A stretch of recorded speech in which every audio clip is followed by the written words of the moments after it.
Good evening, everyone, and welcome back to the World Online Racing YouTube channel for the final round of PC Tier 1 Season 21, where tonight we are headed to the beautiful, the iconic and historic Circuit de Spa-Francorchamps for a 4-driver title fight. Nathan, we're back together in the commentary box after what has felt like an absolute age. How are you doing today?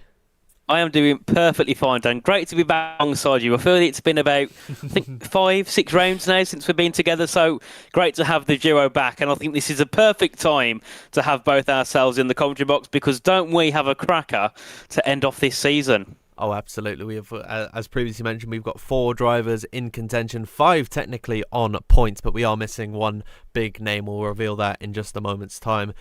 Before that, let's have a look at our results from the last race. After all the penalties were applied, it is Danny Berejnay taking victory, and that is the second time this season, weirdly enough. Otis Lawrence has been penalised, and then the win has been given to a teammate, one of his Alpine teammates. The other was Josh Edo. Now it's Danny Berejnay taking the win ahead of Alfie Butcher in his home race and Thomas Ronhaar rounding off the top 3. Otis Lawrence, after his penalty, was docked to 4th and was 5th alongside his fellow countryman Josh Edo. Barry Burmand in 6th and Alvaro Caraton was 7th. 8th was Tico Hardy, and then Jack West was 9th, with Angelo D'Ortenzio rounding out the top 10. And now let's have a little look at our standings coming into tonight.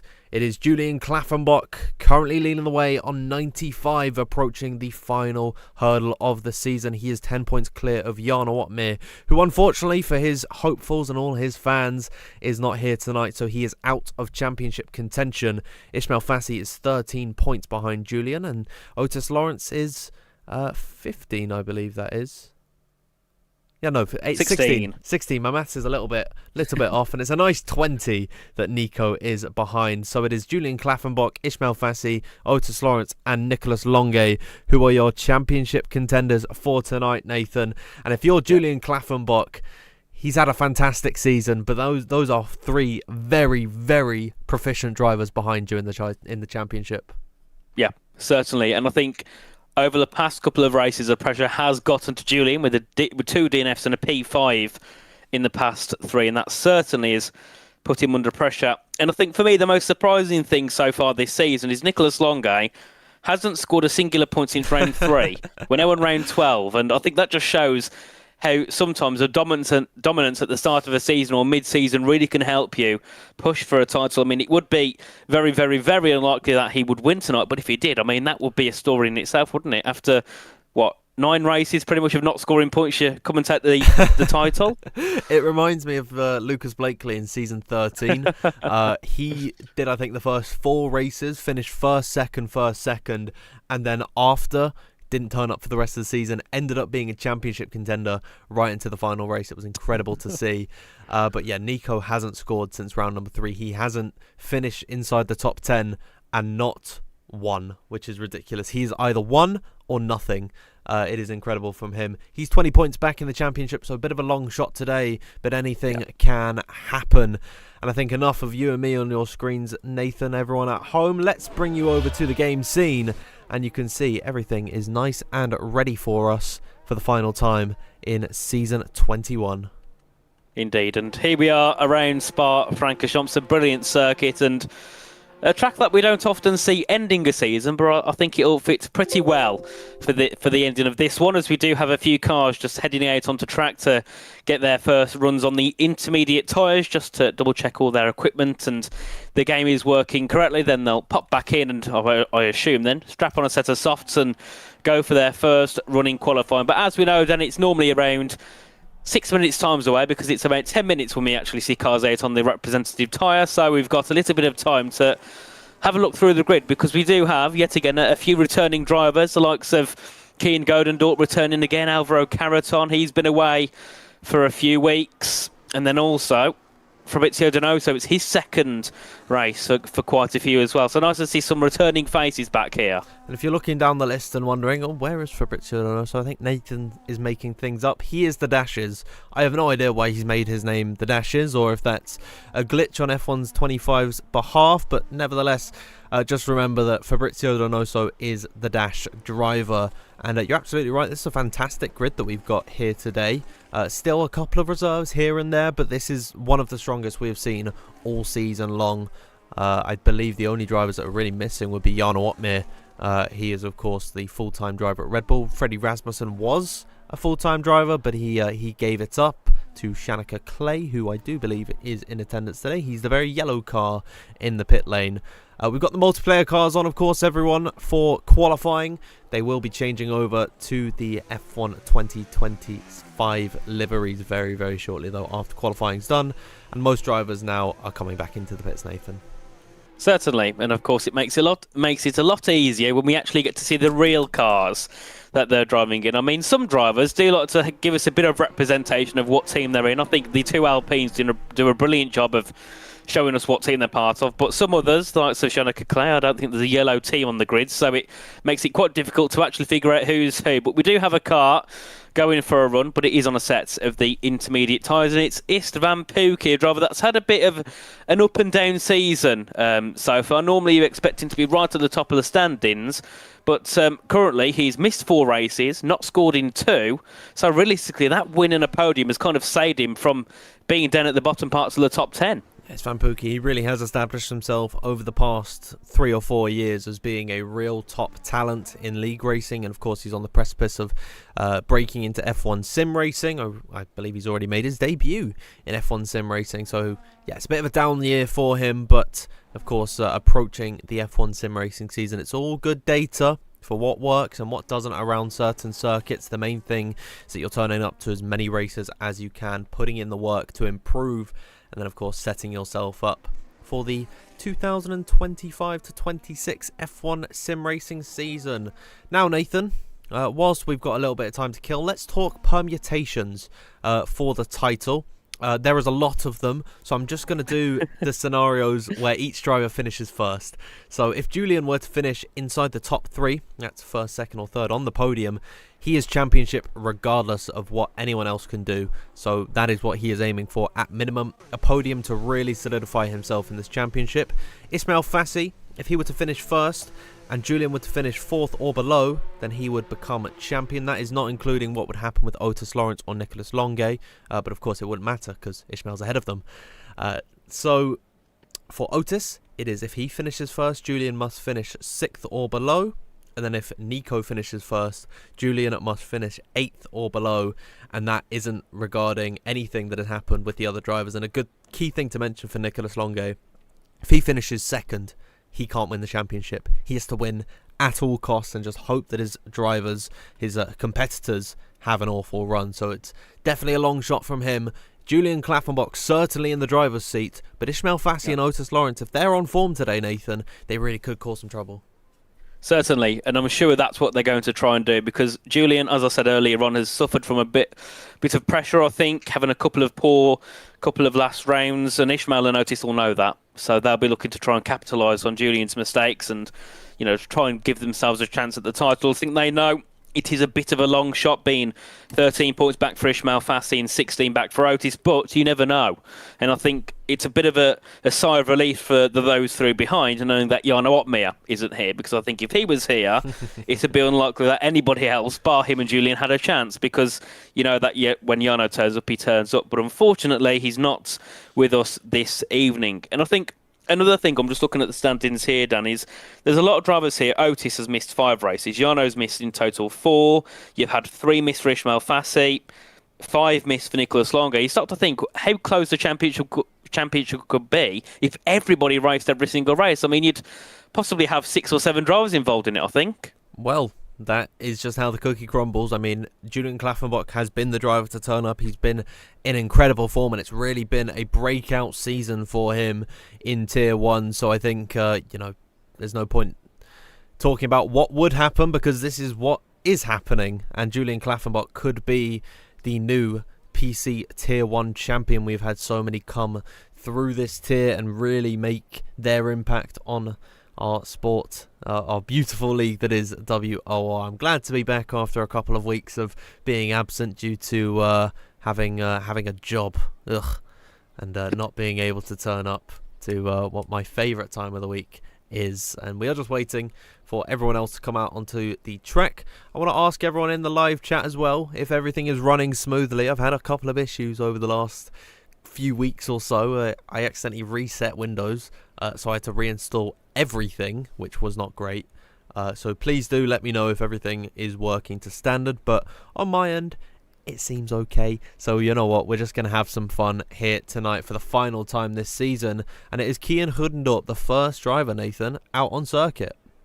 Indeed, and Kian once again has kind of established himself on the Tier 1 grid over the last few months, and we do see more and more often here. So great to see Kian back with us and heading out onto track. Of course, part of the Red Bull team. There's rumours that he could possibly have a seat at V-Carb next season in F1 Sim Racing, but as always, those are just rumours. But I'm sure Kian would love to have that chance, and that's why in leagues such as here and over in PSGL, you see drivers really push as hard as they can because they want to prove that they have the chance and they have the skill to go to F1 Sim Racing, which I think there's still many seats up in the air at the moment. So everyone here that hasn't got a seat will be pushing very hard to prove that they can get one. But now we see more and more drivers heading out onto track, looking to get their first runs in this session. Just over 9 minutes to go in this one. Tycho Hardy as well has been here pretty much all season. A driver that we do often see in Q3, but in the race seems to struggle. So yet again, I think this is another big race for Tycho Hardy. Of course, taking part for Kick last season, he'll kind of want to hope he can continue that for next season. Absolutely, and he's been a very faithful returning face here this season. I think he's turned up to most races. He's been there when we've needed reserves to come in, especially at the start of the season when we were really struggling for attendance. I mean, this grid is fantastic that we've got here on show tonight. To think we didn't have the likes of Otis or Thomas or Duncan or Barry or Ishmael or Josh or Danny. I mean, all of these names I'm just listing out, they weren't really here at the start of the season. It was the likes of Tycho Hardy to pick up the pieces, Kian Hudendorp as well. I mean, these guys have been very faithful returning faces here in WOR, and I think we want to give a little bit of appreciation to all of the reserve drivers that we've had come and go throughout this season. I think all told we've had about 40 drivers total in this season of racing. It has really been incredible. Let's get the first laps underway then, with about 8.5 minutes left to go. It is Kian Hudendorp headed down in towards the first corner, Nathan. Indeed, let's see what the young Dutchman can do. Heading in towards La Source at turn one, a slight bit of a lock-up, a bit of a mistake on the exit, and that certainly has cost him some time as he makes his way up towards the very famous Eau Rouge and Radion, which on this game you don't actually have to do much up here. You just turn the car slightly to the right, left, back to the left as you then head through Kemmel and down the Kemmel straight in towards Lacombe. Of course, DRS open up this back straight, and Kian already down to around 40% battery. He'll get onto the brakes, get the car through these first opening corners of Sector 2, through towards Virage and down towards Brussels corner. And so far, a decent lap for Kian, but I think we can see here a Kian along with a couple of other drivers struggling here with that low grip start to Q1. Yeah, absolutely. Of course, not a lot of rubber laid down on the circuit. It's very slidey in the heavy braking zones, and headed in towards Puom. We're right on board with Kian through here. This is a fantastic portion of circuit. And now in towards La Fagna. I mean, there's so many different corner names for all of these that you just take your pick of which you prefer. And it's a very nice run from him so far at the minute, but I'd imagine there's a couple of drivers who are a lot cleaner on their runs. He dips a couple of tyres into the gravel. 13.0 through the first and second sector. It's purple for now, but a couple more laps are coming out behind him. Josh Edo has gone 2/10 quicker than him in the second sector. Let's see then Kian headed through the final few corners now. This hasn't been the best lap for him, but he will hopefully have another crack at the whip through the final few minutes of Q1. And to come across the line, Kian Hudendorp, the first lap on the board is a 1 minute 40.605. Let's see how everyone else, Nathan, can take to this lap.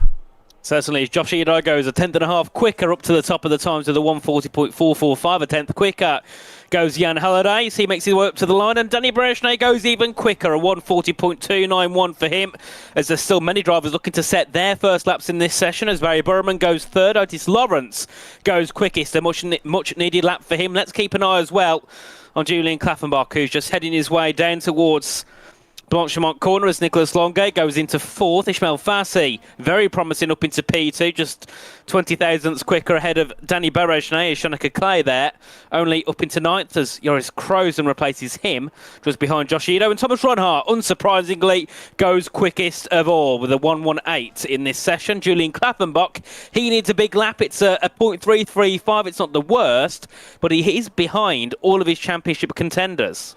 Yep, all the championship contenders just completing their laps now. We've got Istvan Pukki, unfortunately invalid on a run, and that will be the first string of laps put to a close. Your championship contenders: Otis Lawrence, third in the championship, he's second overall. Ismail Fassi is third in the championship, fourth overall.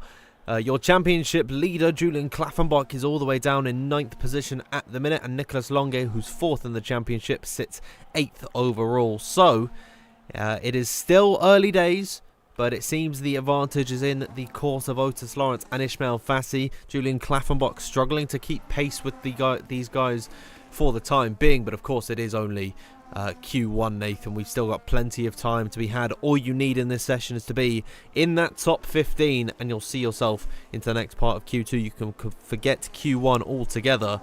But the 5 drivers in the drop zone at the minute are Tycho Hardy, Fabrizio Donoso, Jake Benham, Istvan Pukki, and Ruben Pedreño. Benham and Pedreño, Nathan, they're already out. They've decided to call it quits and start from the back. Certainly, and that makes it a little bit easier for other drivers trying to make their way into Q2 who normally don't, because we do often see Jake up into Q3. Ruben many times heads up into Q2 and on the odd occasion into Q3, so it does make it a bit easier for others trying to go into that next qualifying session, as we do see a brilliant lap there from Alvaro Caraton up into third place. A tenth and a half back from Thomas Ronhart. A very promising lap from him, of course, finished P7 last time out, and we'll be looking to try and score some decent points once again here to end off this championship. And of course, then, while we've got a little bit of time, we do have the expansion coming, don't we, in, I presume, around 6 months' time for the new game. I mean, what are your thoughts on that quickly? I don't really know. I've kept a bit quiet. I think it's certainly divided the community quite a bit. It's worrying for the state of the future of this game, but it's good to know that EA and Codemasters, they don't want to push out a game that isn't ready for F1 26. Of course, we should be getting a new engine. They've got to change a lot in the physics model as well, due to the fact that there's a real-life Formula 1 regulation change, which completely changes the way that the cars look and feel. So there's a lot to be done, and it seems like they just want to nail everything. We were having a little discussion beforehand about maybe they've got the cars ready, those are ready to be released, but they don't want to fully release a game that is unfinished.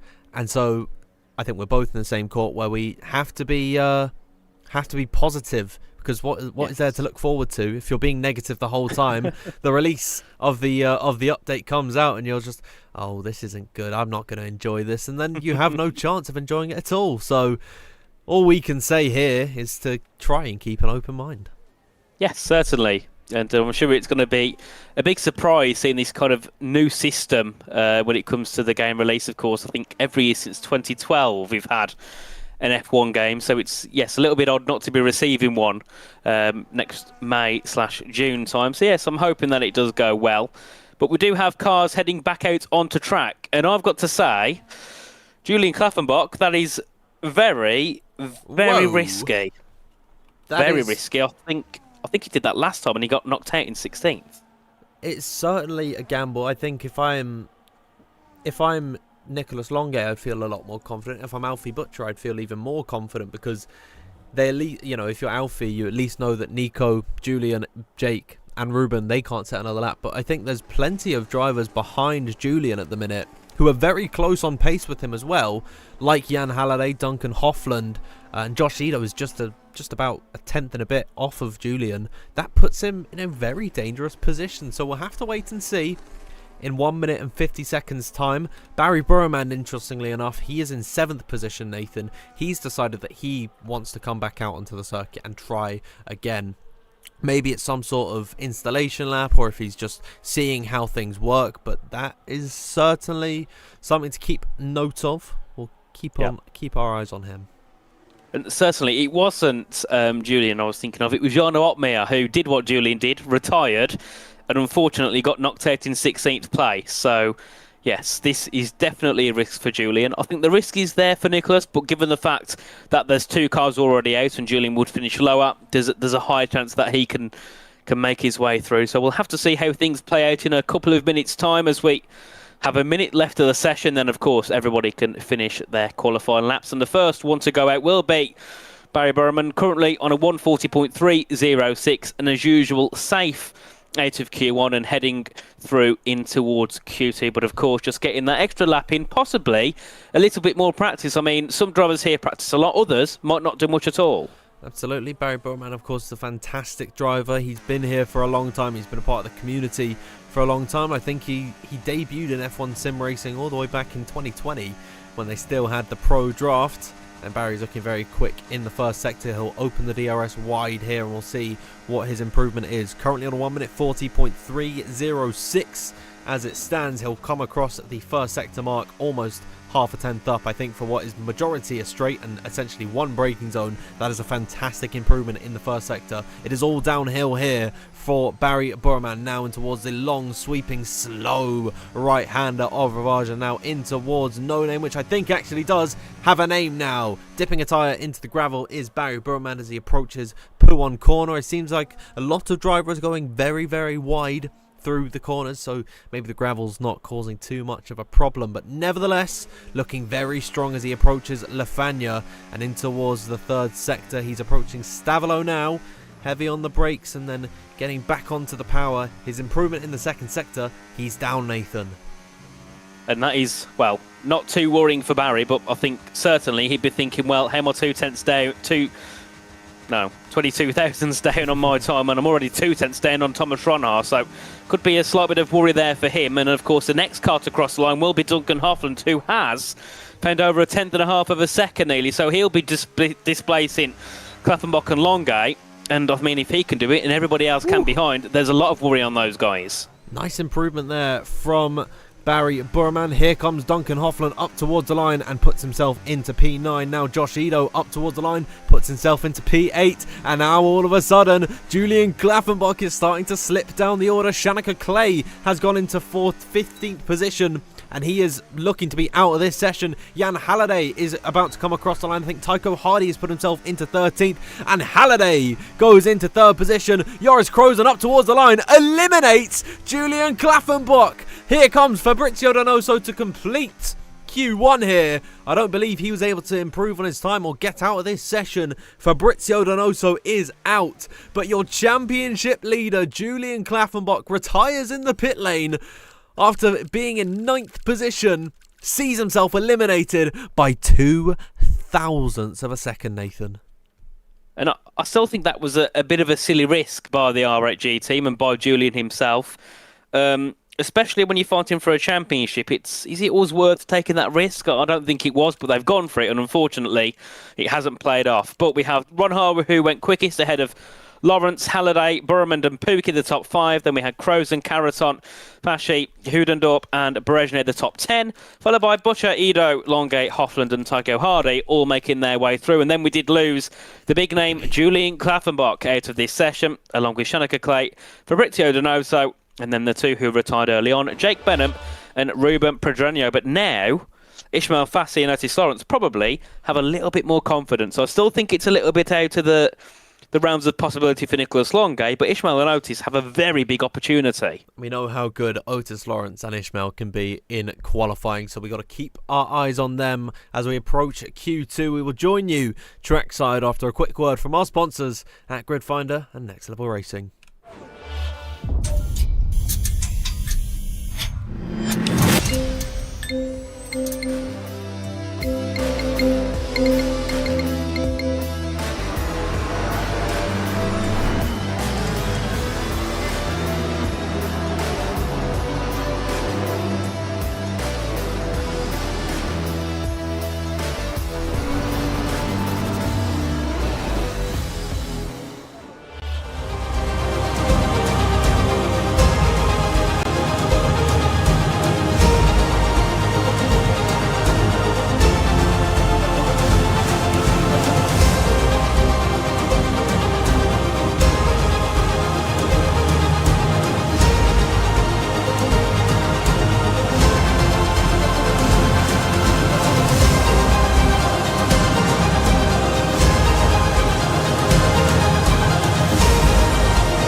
Welcome back, trackside everyone, for Q2, where of course we have seen a big name in Julian Klaffenbach, your championship leader, out of the session very early. That puts worries for his championship hopes. He's very far in the championship at the minute. He's about 13 points clear of Ismail Fassi, Nathan, but still, starting outside the top 10 can put some doubts in your mind. Certainly, and it means a big strategy is needed by himself and his team because, Ismail Fassi and Otis Lawrence are two drivers you don't really want to give that opportunity to because they'll take it with both of their hands. So, yes, Julian has got a very long race ahead of him here at Belgium. But of course, we have got Q2 underway, and not knowing why just yet, but Barry Burman has retired. And whether that was the glitch of if you leave the session, it retires you, I don't know if that's happened, or if he just chose, like what Dan said to me earlier on, not to take part in Q2, which I wouldn't understand the point of taking part in Q1 then. Unless he was trying to knock Julian out to help his team. Could be a five-head strategy from Barry Burman there to just start in 15th position, try and cause some doubts for Julian, and if it were to play out and if Barry Burman were to be eliminated, Julian Klaffenbach would be the next man up. He would be in this session. We were just going over it during the ad break, Nathan. I mean, it was a very questionable decision from Julian Klaffenbach to retire whilst in 9th position. Normally it's around about the 8th, maybe even 7th or 6th position where you can confidently retire, but 9th is pretty wild to retire from there, especially when you've got so many drivers close behind you and then a couple of guys who haven't even got a lap on the board yet. Yeah, definitely. I mean, I'm not going to sit here and say that we're engineers and we know everything, but I think we both think on the same wavelength, and I think a lot of viewers in the chat do as well.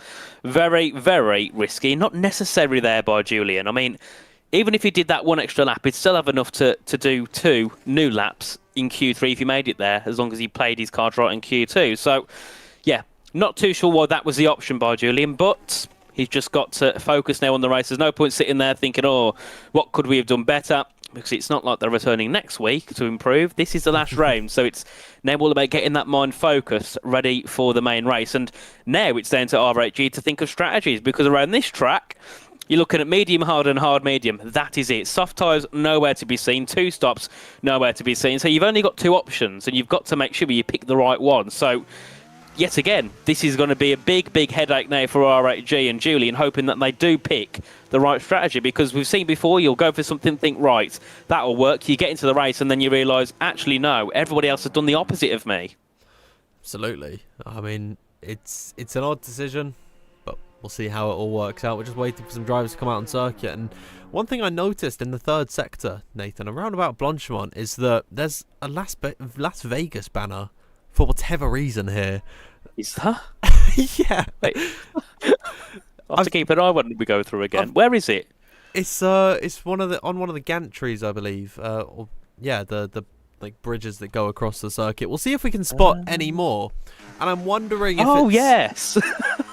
I'm wondering if it's because F1, I think they do all the promotion themselves for Las Vegas. They don't sell the tickets to another promoter who then sell them to the fans. I believe they actually sell all the tickets themselves. So they've gone to an extent of advertising Las Vegas in F1 25. I wonder if we can spot any more. Yeah, I mean, fair enough. I won't be going. There's more. Coming out of Le Mans on the left-hand side. Oh, no, it's Belgian Grand Prix. Never mind. Oh, it said Las Vegas Grand Prix. Now, every time I'm looking at the game, I'll be looking everywhere for Las Vegas banners. Now, you've said it once. We'll keep an eye on it every time. But yeah, I mean, that's a clever idea by F1, I suppose. Yeah, it's still Explorer Journeys heading down towards F1. So maybe it's just that one lone banner giving us all sponsorship. Unless it's like that in real life. I wouldn't know, but I doubt it anyway.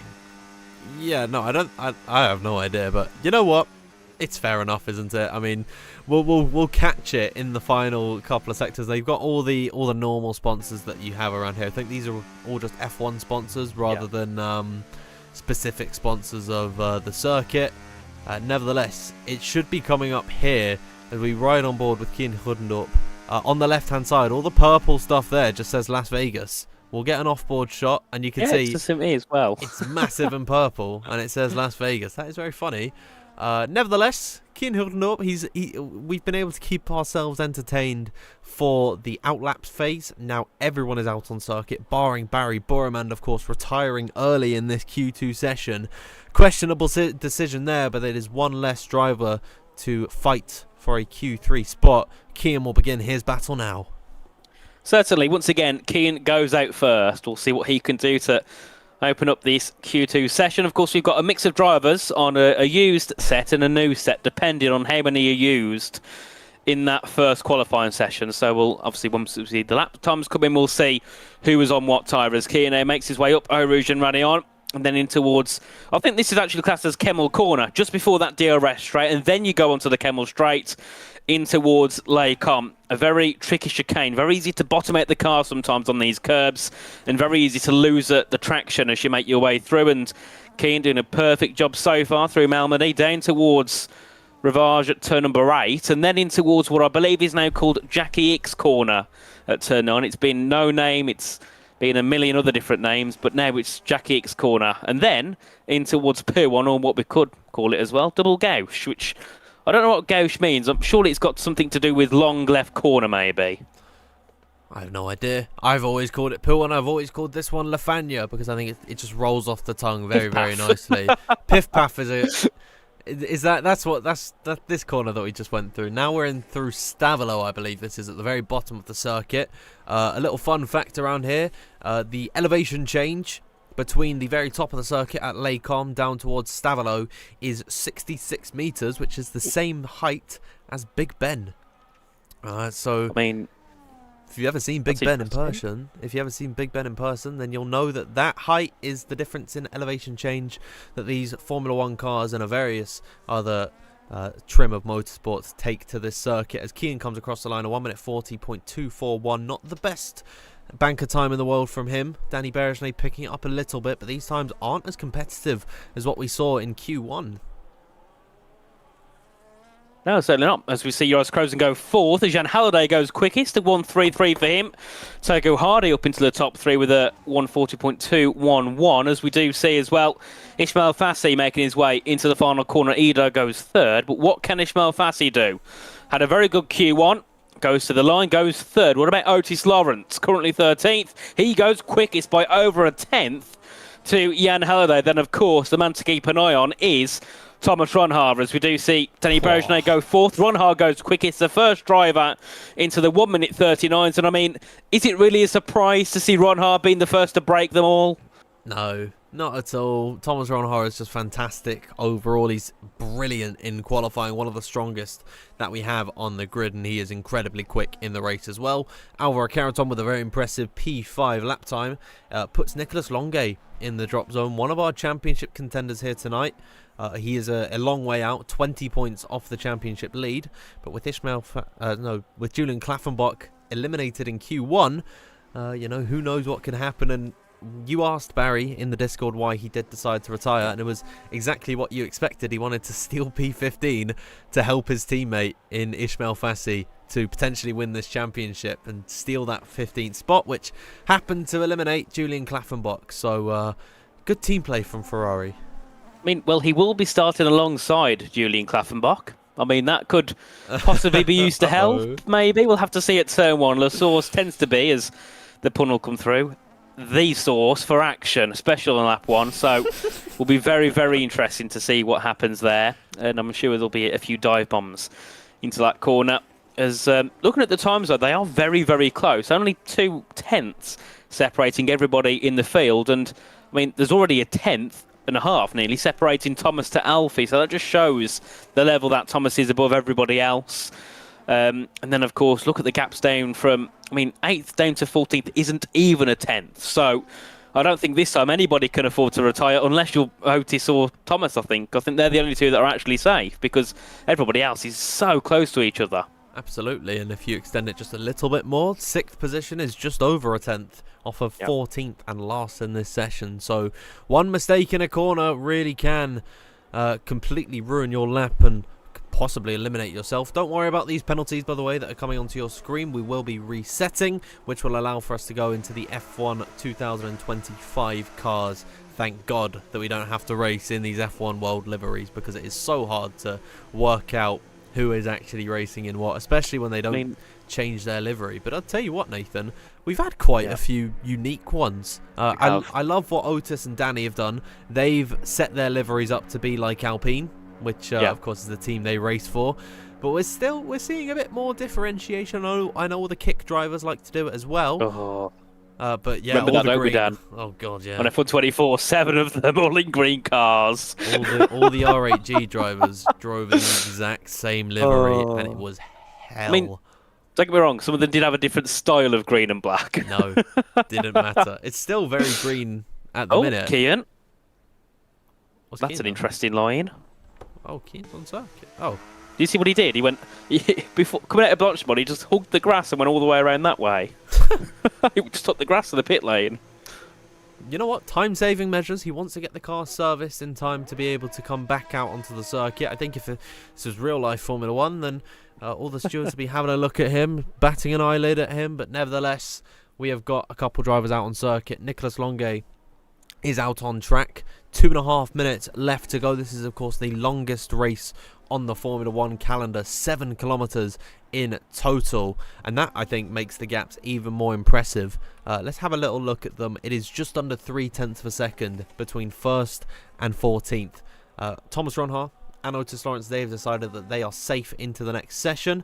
Otis is a whole 10th clear of Alfie Butcher. When you consider how close this field is, that is a monstrous gap. So those two feel very, very safe. I would be in the same boat as them, but nevertheless, 3rd all the way down to 14th, they will be coming back out onto the circuit, Nathan. Certainly. And the first car out will be a green car. And that will be, as we scroll through, it's Nicolas Longuet, who's out first in an Aston Martin style car. So we'll have to see what he can do this evening. Of course, as Dan said earlier on, he needs to win no matter what. If he doesn't win, he's got no chance whatsoever of winning this title. And I still think it's a very, very unlikely that Nicholas will win this, but you never know. You absolutely never know what's going to happen here as Hine just makes his way through Blanchemont and down towards the final chicane. Behind him, it's going to be one of the Alpines. It'll be Danny Berejnet as well. Been very impressive this season, has taken a win as well a few rounds ago. So excited to see what he can do and possibly help Otis Lawrence as well. We did see a message from Luke in the chat, didn't we, saying that if you are in the same organisation but a different team, in the game you can't help, or you shouldn't do it, obviously. But if you are in the same car, do what you want as long as it's in the rules, pretty much.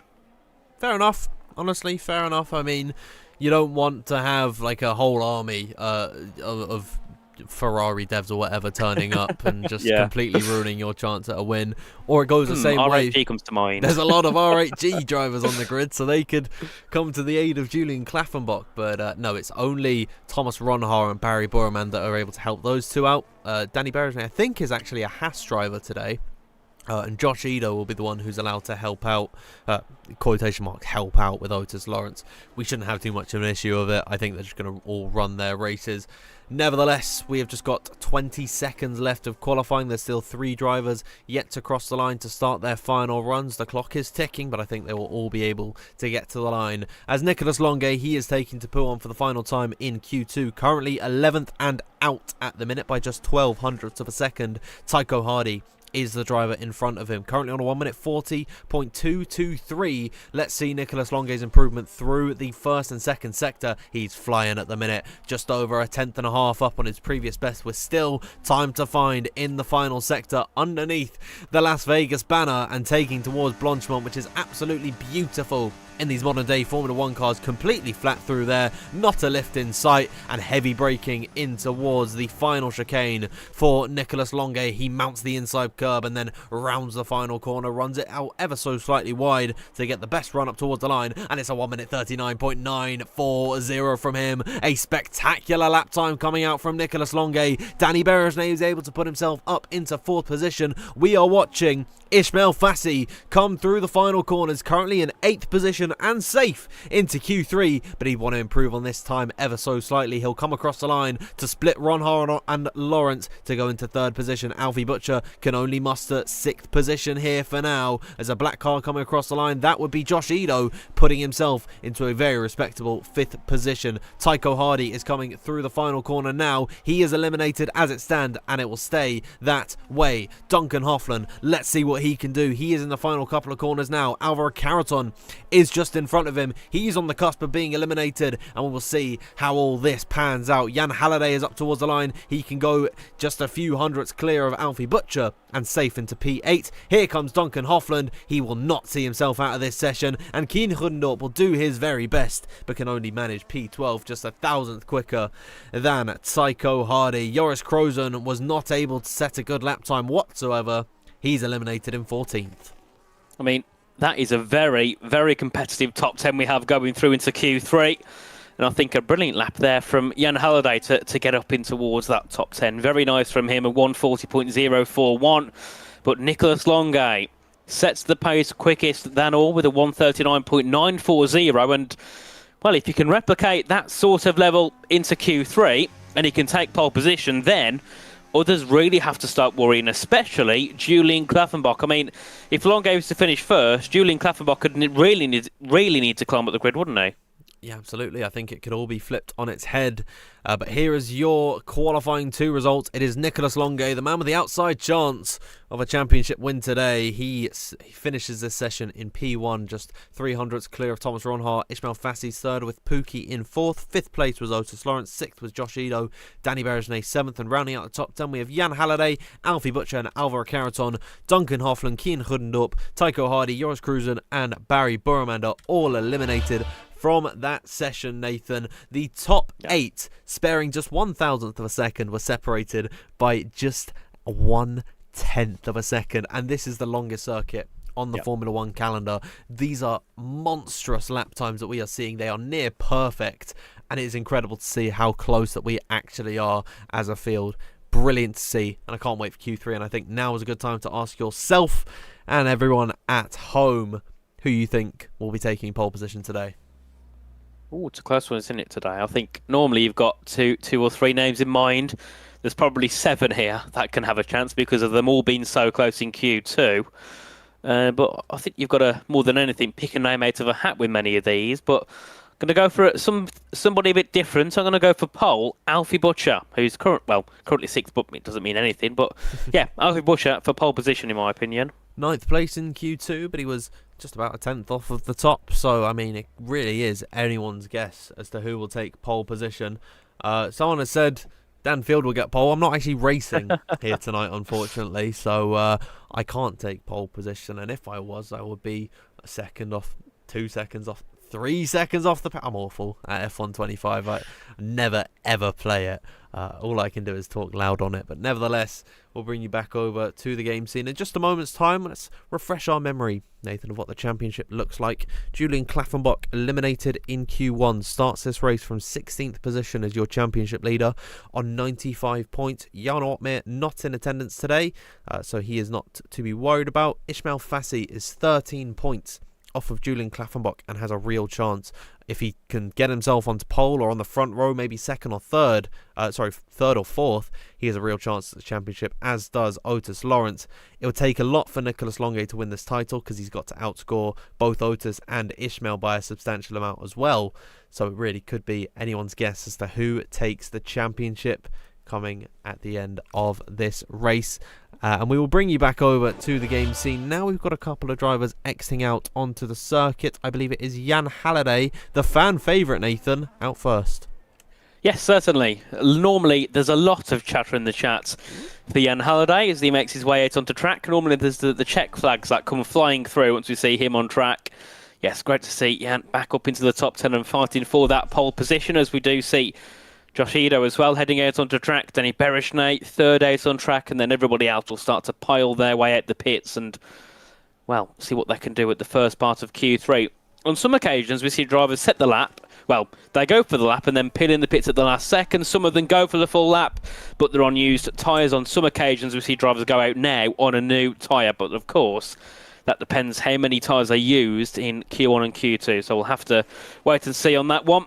But yes, very, very close. And I think if you can set a good lap in Q3 now, that really sets you up with confidence heading into that final run. And I don't think people realise that. Sometimes you need that confidence heading into the final run because you've already got that raw pace and skill anyway. Absolutely. I think anyone has a good shot of taking pole position if the cards align. You've just got to do your absolute best, because when it comes to qualifying, although there are other drivers in the session, it really is you versus you out there. You're not racing anyone. You know, you're just trying to find any semblance of time gain that you can based on your previous efforts. So it's all about the mental battle within yourself when it comes to qualifying, and that is paramount in Q3 when it matters the most. You've got to be able to cope under the pressure of potentially taking pole position for the final round of this season. Jan Halliday, we'll see what he can do. He's been very impressive, a fan favourite in this championship, and he's been very good at hosting the lobby here tonight. So a big thank you to Jan Halliday. Behind him on circuit, I believe the only black car left on the grid is Josh Edo. Then it is an Alpine, the pink Alpine of not Otis Lawrence but Danny Berejnay following in behind him. Then it will be Istvan Pukki, and then I think it is Nicolas Longuet. Yes, it is. So that is the top 5 drivers out on circuit. Now, Jan Halliday is taking to this lap as he climbs Eau Rouge and Raidillon for the first time in Q3.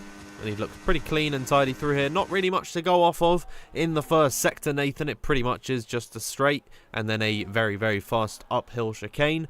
But so far, it's a 30.132 from Jan. We'll see how this translates to a lap.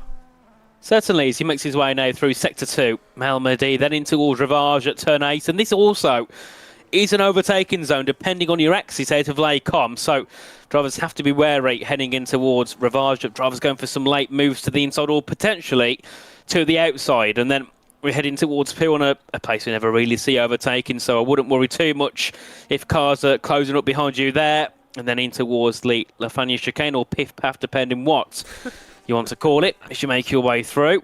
Very nice so far here from Jan. And I think you can see when especially like Jan, when he's making his way through this middle sector and out now of Stavelot, how close they are to those track limits. Sometimes it's a centimetre, if that, more to the left or to the right, and they'd lose their lap. It's crazy sometimes how close to the limits that these drivers have to be. And you look at those that are in tier 2s and tier 3s, you think they're good, but then you look at these guys and they're completely another level ahead. The tier 1 guys and the F1 sim racing veterans and the newcomers, they all know how to extract the most out of these cars. And Jan Halliday will come across the line now. His first effort at 1 minute 41.018. It's not a very competitive lap time from him there. Josh Edo, again, a 40.6. These might just be installation laps for these guys.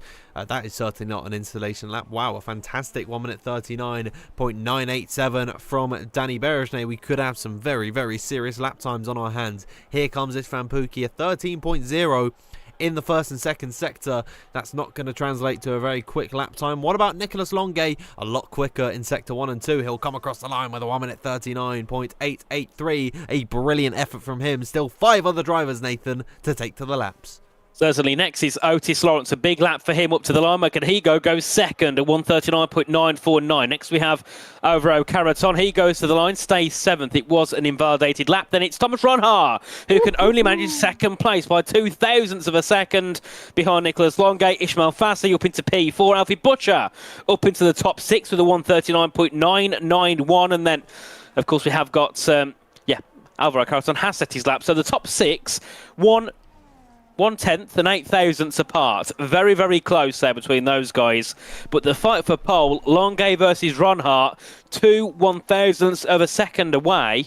And Nicolas Longuet is starting to make that dream of a championship potentially a possibility. It really is getting a bit exciting. I think he's in a fantastic position at the minute to really take the fight to these guys. And if Julian Klaffenbach can't quite find his way into the top 10, well, he really, Nicolas Longuet could actually have a real good shot of winning this title.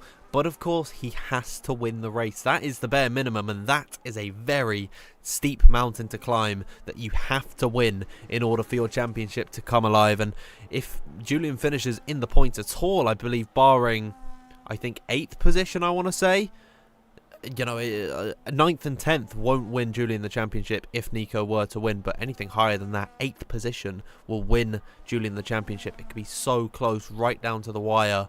It's going to be incredible, but Nico is kind of making me believe a little bit. I'm actually getting kind of hopeful that we could see a Nicolas Longuet late title charge on our hand, which I think would possibly be, Nathan, the funniest season in F1 league racing history, where you win the title by only scoring in 4 out of the 11 races, and in those 4 races, you won every single time. I mean, I'm just looking at it now, and just say that the championship and the race ended with the way the order is now, Longuet would actually win the championship by 5 points. So, Otis Lawrence and Ishmael Fassi have got to surprisingly pick up their game. They're already 3rd and 4th, and you've got to say they've got to go even quicker to have a chance at getting ahead of Longuet. And then Julian Klavenbach has got to charge through the field and get up to at least 8th. So, I mean, that would be something I don't think we've ever seen before in league racing history. A driver that's scored points in 4 races out of 12, that's a third of the races, and has won the championship. I mean, that would be a title that Nicolas Longuet would remember. But I don't think he'd be I think he'd be more surprised actually than over the moon, because you're like, how the hell have I done this? Yeah, I think I'd be the same here. I'd be less shouting and just dumbfounded. We will hopefully be getting some live updates in the chat.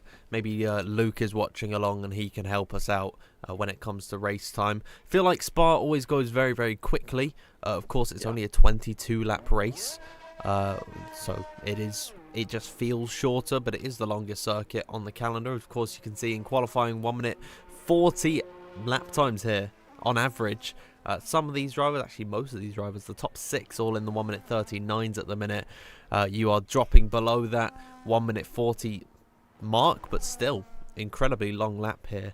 But it still just feels a bit shorter. It's a bit like Monza, although Monza's incredibly fast, and it's 27 laps. I think Monza is the quickest race on the calendar, but I am going off on a little bit of a tangent. We have got cars on the circuit. Danny Bergenet was the first to venture out on track, but Nicolas Longuet, interestingly enough, he topped Q2 after being the first driver to set a lap time. It looks like he's feeling a little bit I'm losing the word, superstitious, there it is, about this working out for him. Indeed. I think he's actually starting to think, actually, you know what, guys, to the engineers, there's a chance here. We've got to actually go for it and try and take that championship title, as he just makes his way on his 8th lap in towards P1. He will be the first to set a lap unless he slows down and Danny Bergenet passes him. But yes, this is a very big moment for the championship. For Nicolas Longuet, but also for Otis Lawrence and Ishmael Fassi. Of course, there's nothing that Julian Klavenbach can do about this, but he has got a teammate there. That is the key thing. Thomas Ronhart is his teammate as well as R8G, but also in WOR, so he can help Julian. He can try and disrupt Longuet, Lawrence and Fassi. This could be an interesting ending to qualifying, and possibly, if it stays similar with those top 4, could be a very interesting first lap. Absolutely.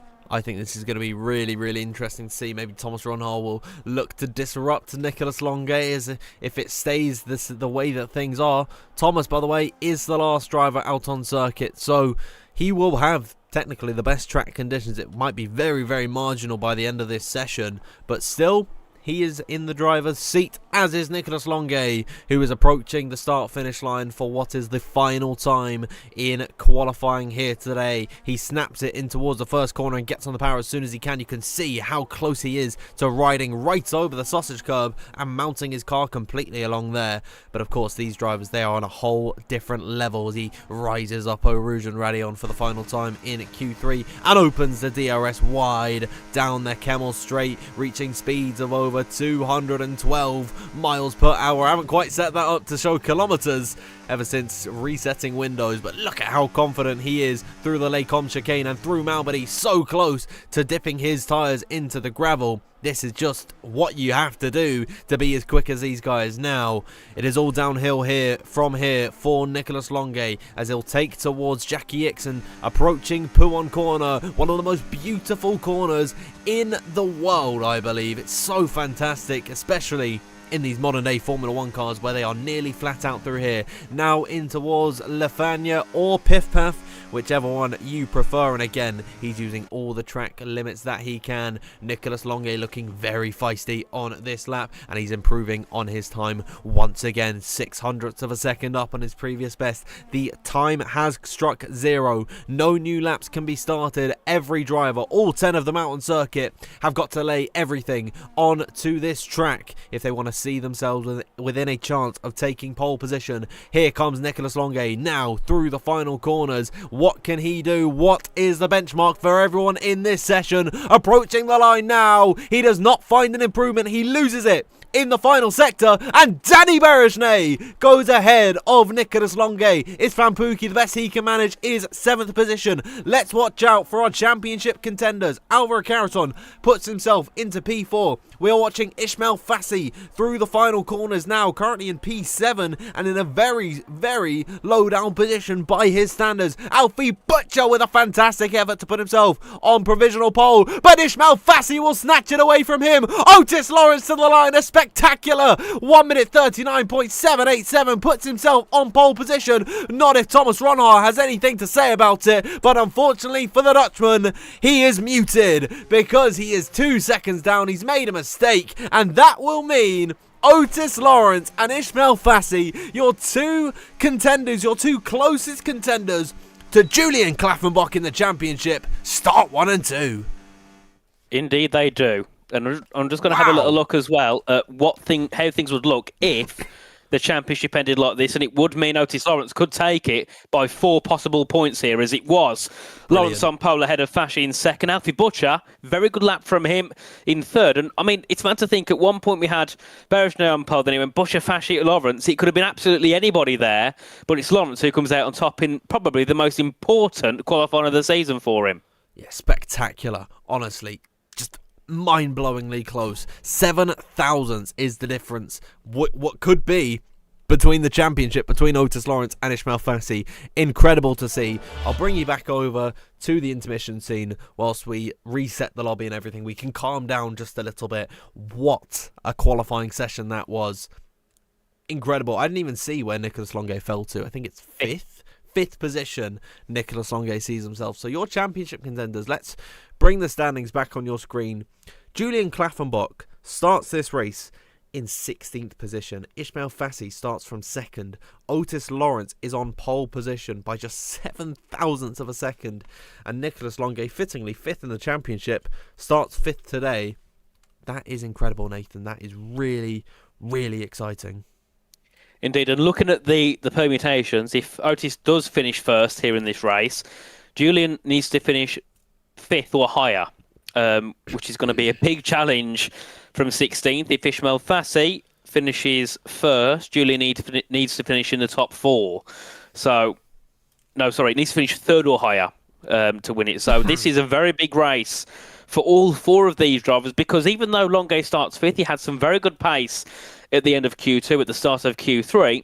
I'm sure he can also turn that around into the race. So, yes, big race between these 4. But, I mean, at first, I mean, you were saying earlier on, it's got to be Julian, hasn't it? There's no way he's got such a lead. But he's now, I think, 3rd, likely, because Ishmael and Otis jump ahead of him already.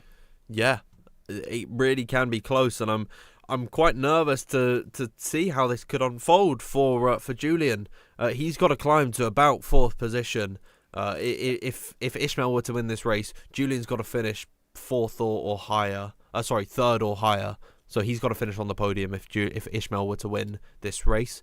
And if Julian finishes in the top 5 and Otis wins, then he wins the championship. So it's a big, big climb. He's got to make his way through the field at least 10 positions. Nicolas Longuet as well. He's still within a chance of taking the win today.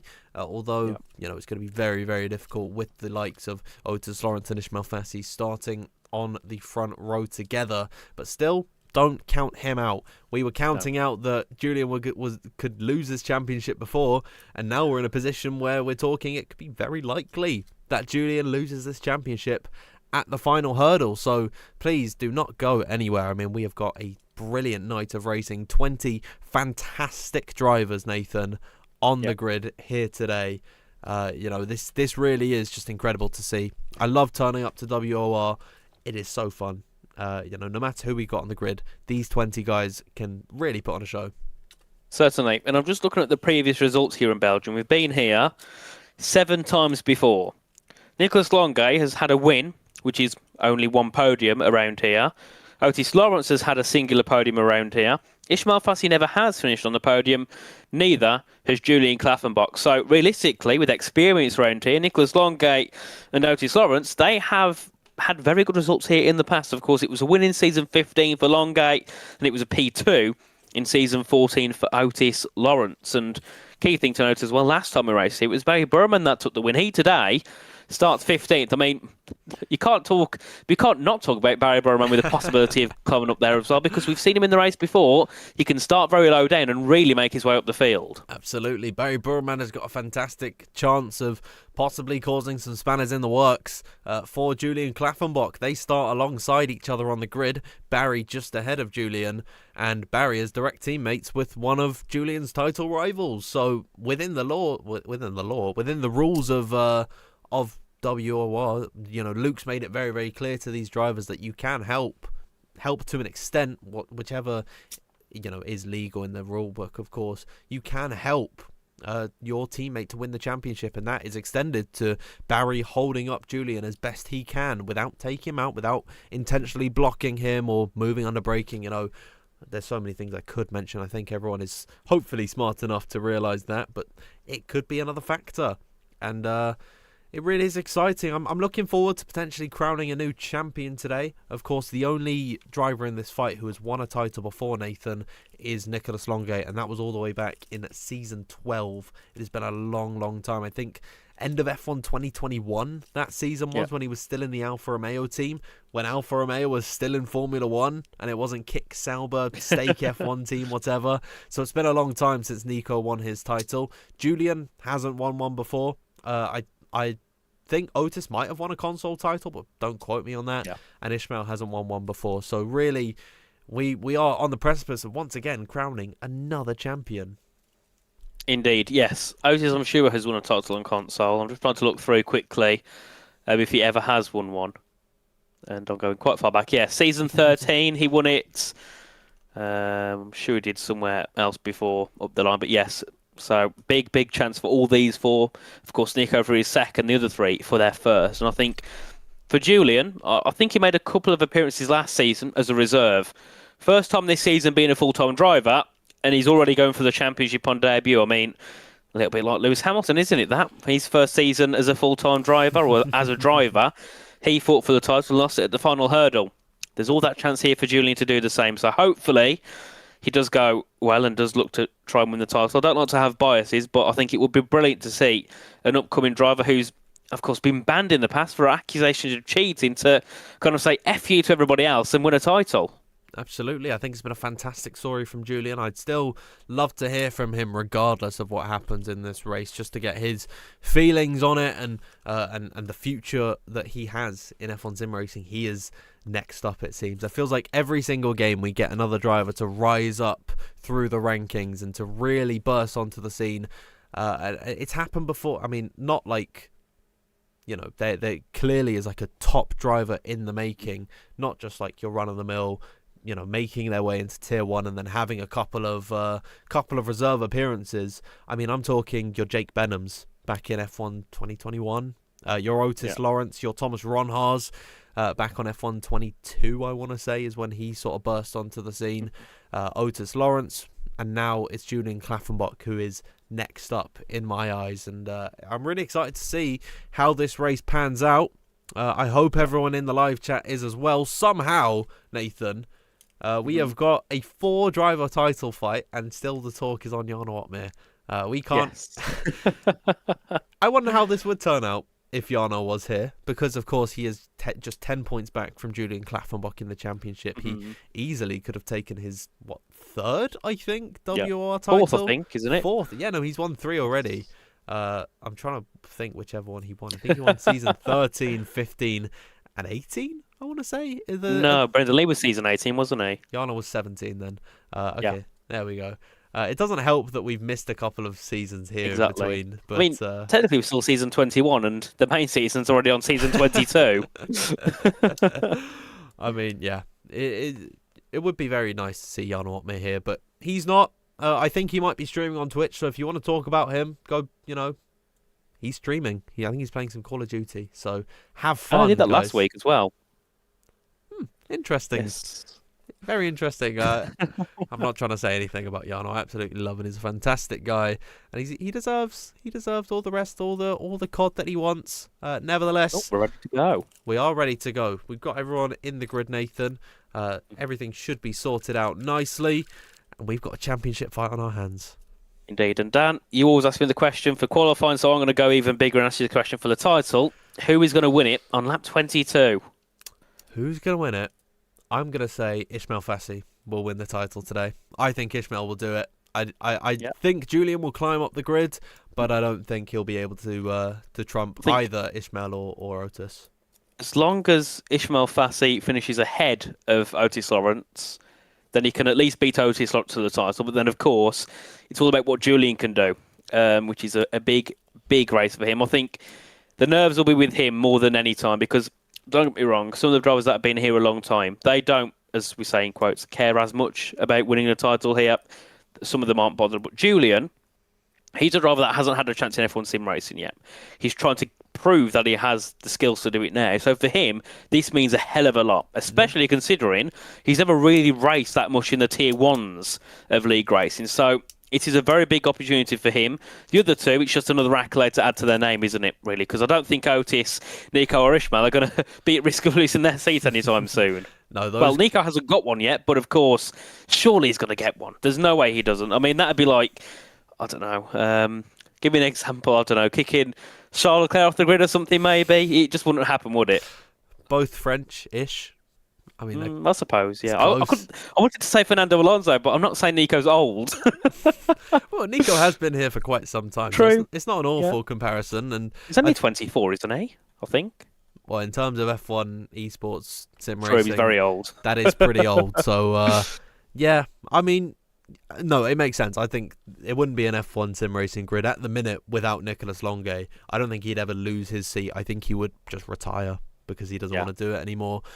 Nevertheless, guys, we will bring you back into the game scene now, and we will get ready for the start of this race. 4 drivers are in contention for the title. Your championship leader, Julian Klaffenbach, as it sits, will not win the title. He's qualified awfully, down in 16th position. His closest contenders start 1 and 2, with his third contender not far behind. This will be a very, very exciting 22 laps of what is one of the most historic and iconic circuits in not just Formula 1 history, but in motor racing history.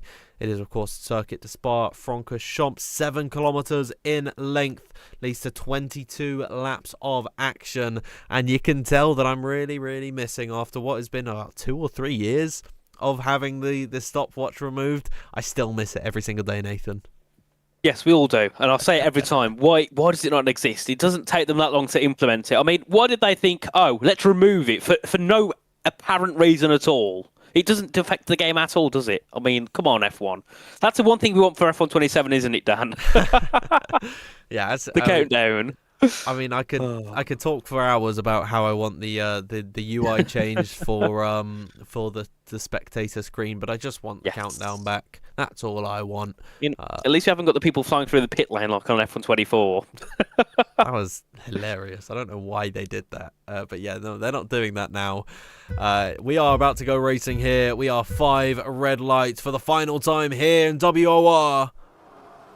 And we are underway. Otis Lawrence with a fantastic getaway, headed in towards the first corner. Alfie Butcher already applying the pressure to Ismail Fassi as they approach the first turn. But it's Nicolas Longuet very deep on the brakes, trying to send it up the inside. Alfie and Ismail still side by side nearly as they approach Eau Rouge and Rallion for the first time. But it's Otis Lawrence clear of Ismail Fassi. Alfie Butcher following behind in third.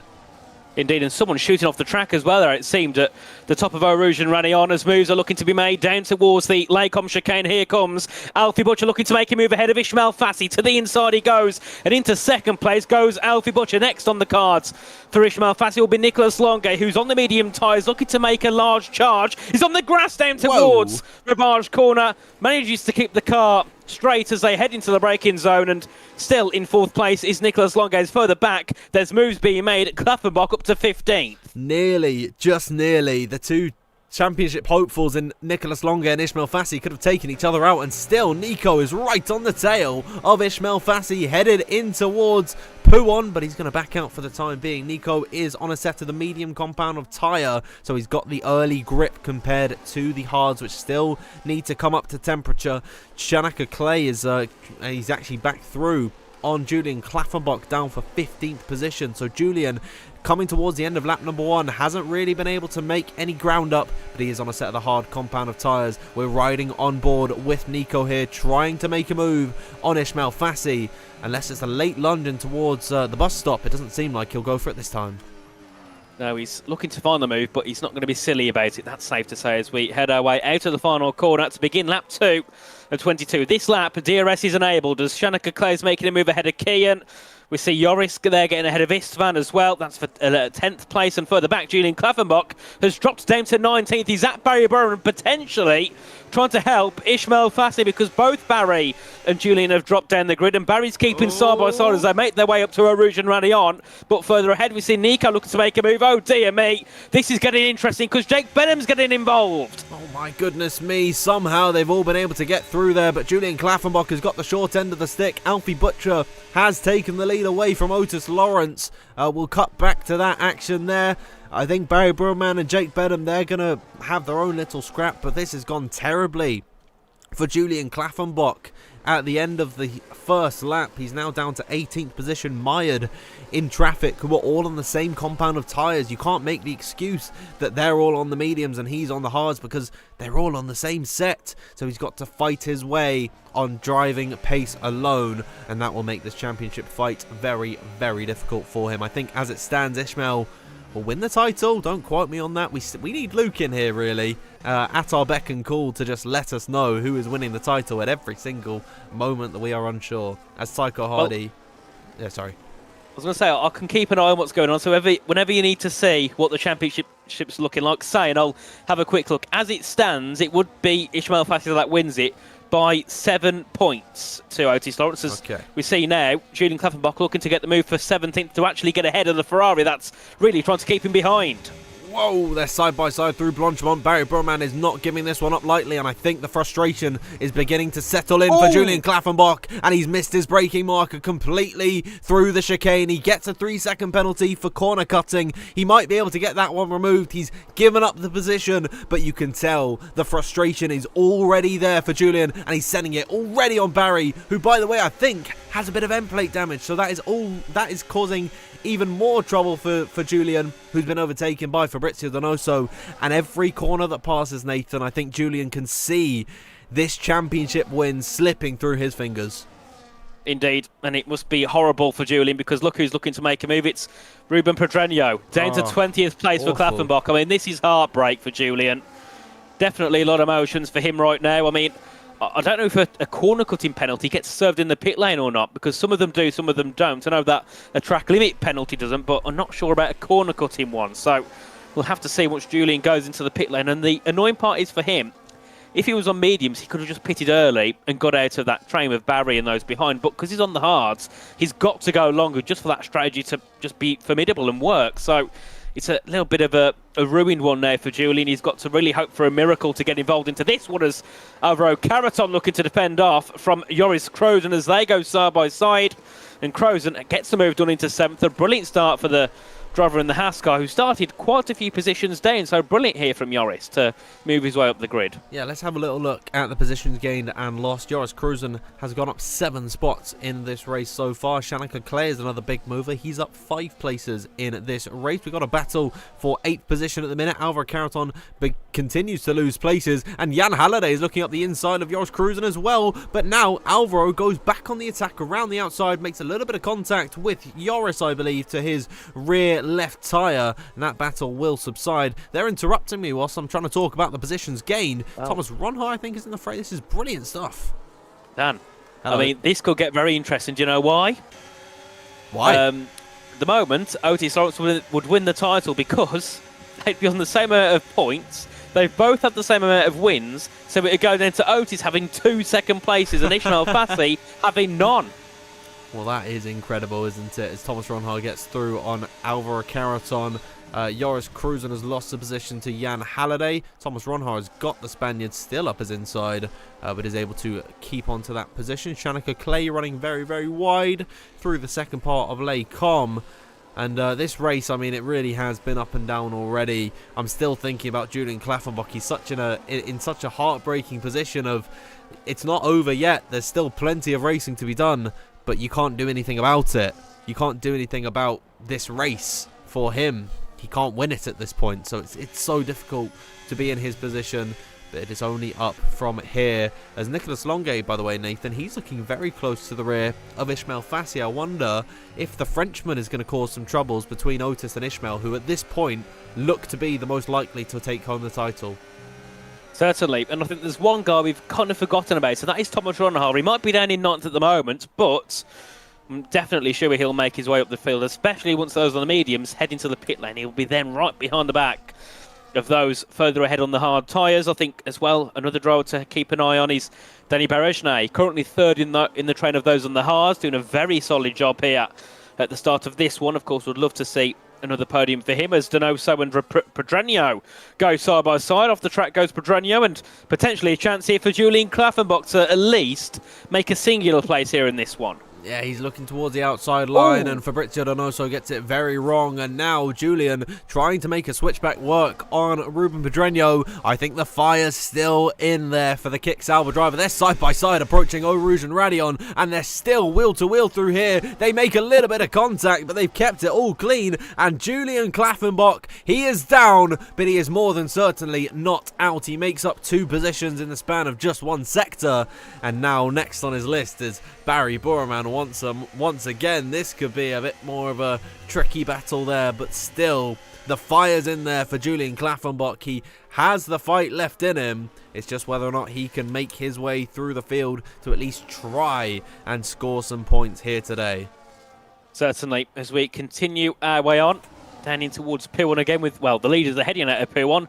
The back markers are making their way into P1, but yes, Nicolas Longuet is in an interesting spot because everybody else in that fight with him in the championship is on the hards. He's on the mediums, so he's the only one in, doing something different at trying to win the title. So we'll have to see how that goes for Nicolas Longuet. Of course, with him, it's Alfie Butcher on those medium tyres, and then Ido, Halliday and Crows are all in the top 10 are on the mediums. So they'll be trying to work together at least just to keep that train with them. As here comes Danny Berejnay closing in on the back of Nicolas Longuet, but there's going to be no sort of threat yet on making a move ahead of the Frenchman as they head into the final corner to begin lap 6 of 22.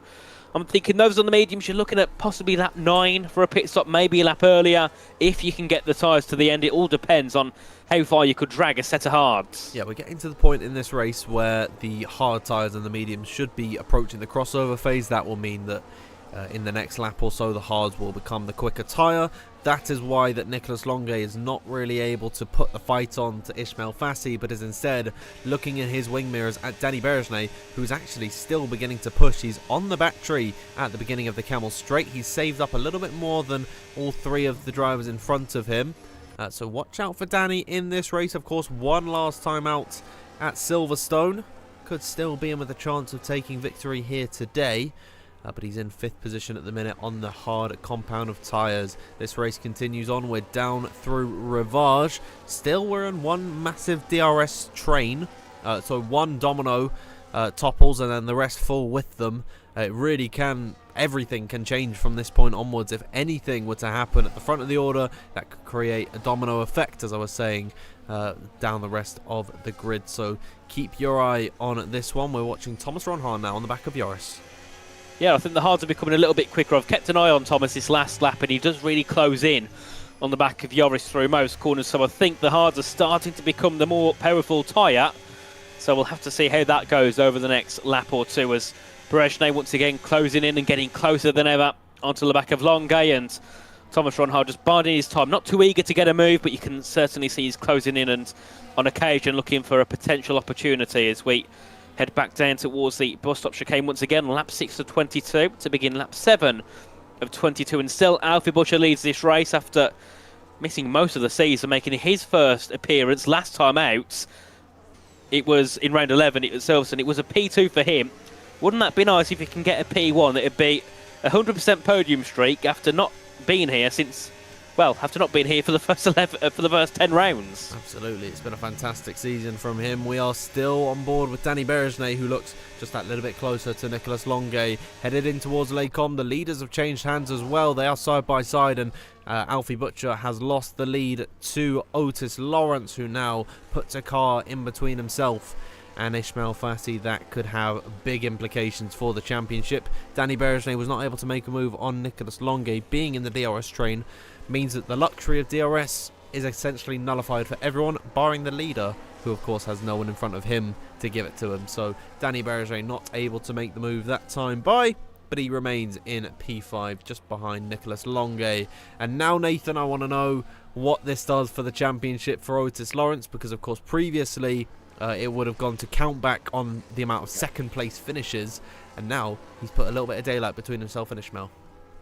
He certainly has done. So if it ended like this, P1 for Otis and P3 for Ismail Fassi, Otis would win by 7 points, so it would be a clear championship win for him. So definitely got to keep an eye on that one. So I think Lawrence knows as long as he wins, he's pretty much safe, because I think even a P2 for Fassi would still leave him 4 points back in the championship. And I think the thing for Julian is, if just say Otis and Ishmael finish second and third, Julian would miss out on 2 places by 2 points, and I think he'd hate that more than anything. He'd rather lose by a bigger gap than a couple of points, I'm sure. Especially as we see now a couple of cars into the pit lane. Clay and Hardy, the first ones to head to the pit lane. Some early stops for the medium runners. We'll see how this pans out. It's going to be a set of the hards, you would imagine. They'd be trolling if it was anything else.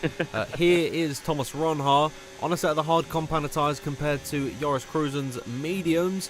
Thomas should have a little bit more grip in them, and Joris is beginning to lose a little bit of speed to the drivers in front, and now pulling off to the right hand side, he will make that position up, and as one Haas driver moves down, the other looks to try and make up a position, but Danny Berejnay not able to find it again. So Thomas Ronhart and Joris Cruzen, they swap positions, and Thomas tries to recover some of those spots that he lost on the first lap. I believe, Nathan, he was the driver that we saw spearing off at the top of Radion. He was able to hold it, but he lost a couple of spots for it. He's now down 2 places in this race. And so Thomas Ronhard, good to see him still running, and he gets through on Joris. Certainly, as of course it'll be nice to keep an eye on whereabouts Clay comes out compared to those who are yet to pit on the mediums. Of course, you'll expect to see a couple of them in, I'd imagine, this lap. Of course, Jan Hardy probably would have pitted, but he had Tycho Hardy also heading into the box, so there's nothing he could do about that one. So we'll have to see this lap time if anybody else will head into the pit lane, as Nicolas Longay has actually lost that 1 second gap to Ismail Fassi. Now that shows the medium's certainly on the right tyre at the moment, so you'd expect to see him go in this lap, as here comes Danny Berejnay up the inside and makes a move into fourth. What a move there from Berejnay. I went on board with Danny Berejnay as he's just steaming in about 10 miles an hour quicker than Nicolas Longay. He makes up that position. I'd imagine Nico's into the box. Indeed he is, as is Jan Halliday and Joris Cruzen. So Alfie Butcher and Josh Edo, they are the only medium runners who feel safe to stay out for at least one more lap on this set. Alfie, that really does intrigue me.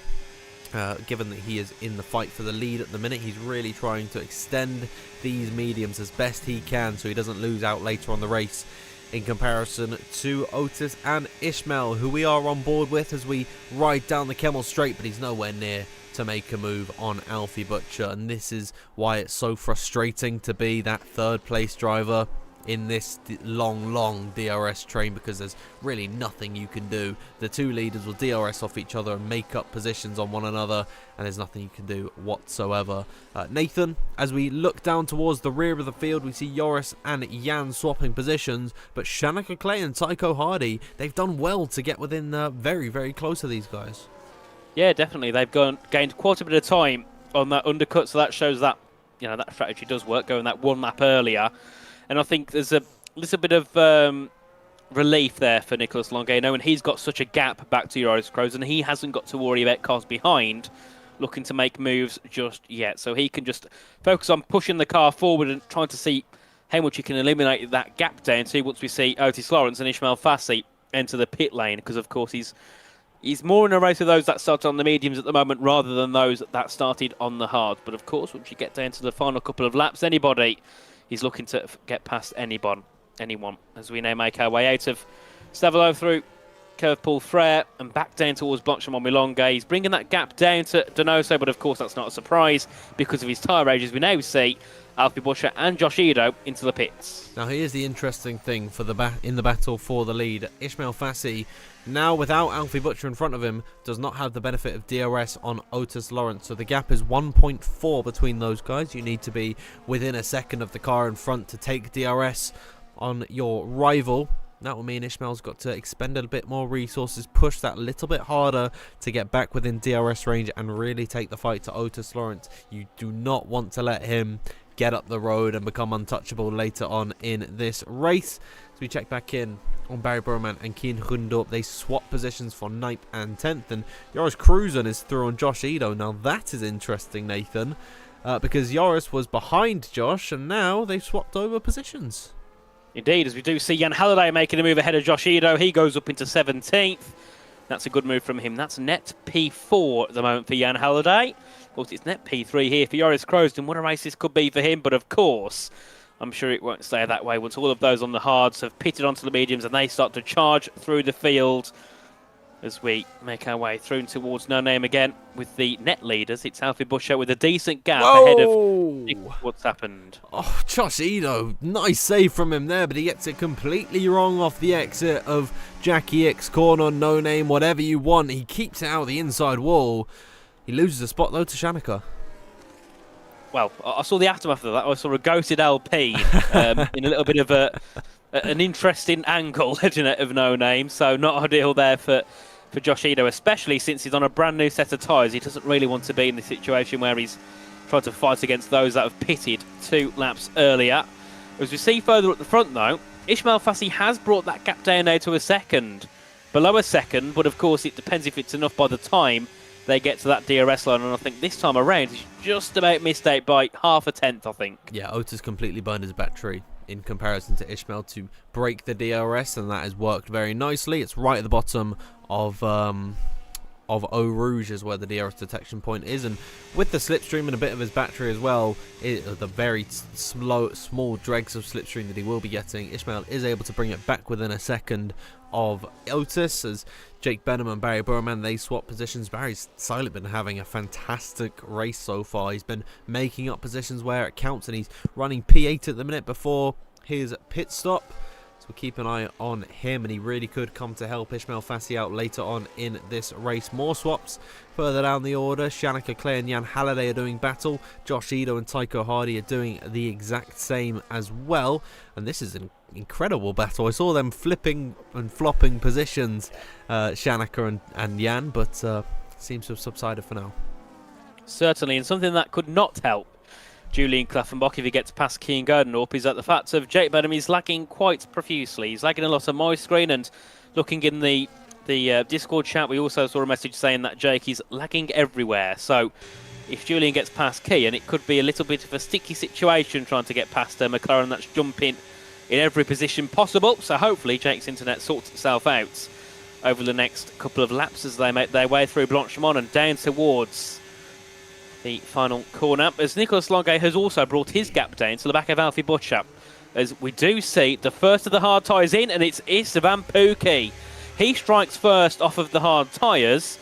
Now the question is, has he called it possibly too early? Because he's going to take those mediums 10 laps, and by the end, surely they're going to be struggling against the likes of Otis Lawrence, etc., who will be on brand new or newer medium tyres. Well, we saw the fall off in pace from Nicholas Longuet around about lap number 8, I want to say, where he really struggled for pace in comparison to Alfie Butcher and Otis Lawrence and Ismail Fassi in front of him, and it actually led him to lose his position to Danny Berejnay. That fall off is going to be very, very strong later on in the race. You can run just a few more laps than you can in the beginning of the stint. That is because you're lighter on fuel. which means the car overall is lighter. You're putting less load and therefore less stress into the tyres, meaning that later on in the race you won't be wearing them out as much. So you can do just a few more laps. 11 certainly is pushing it, I'd say, from Istvan Pukki. He's going to have fantastic pace now, and of course he'll undercut all of his rivals, but it's whether or not he can keep that position later on that remains to be seen. He runs in 16th position, chasing down Joris Cruzen.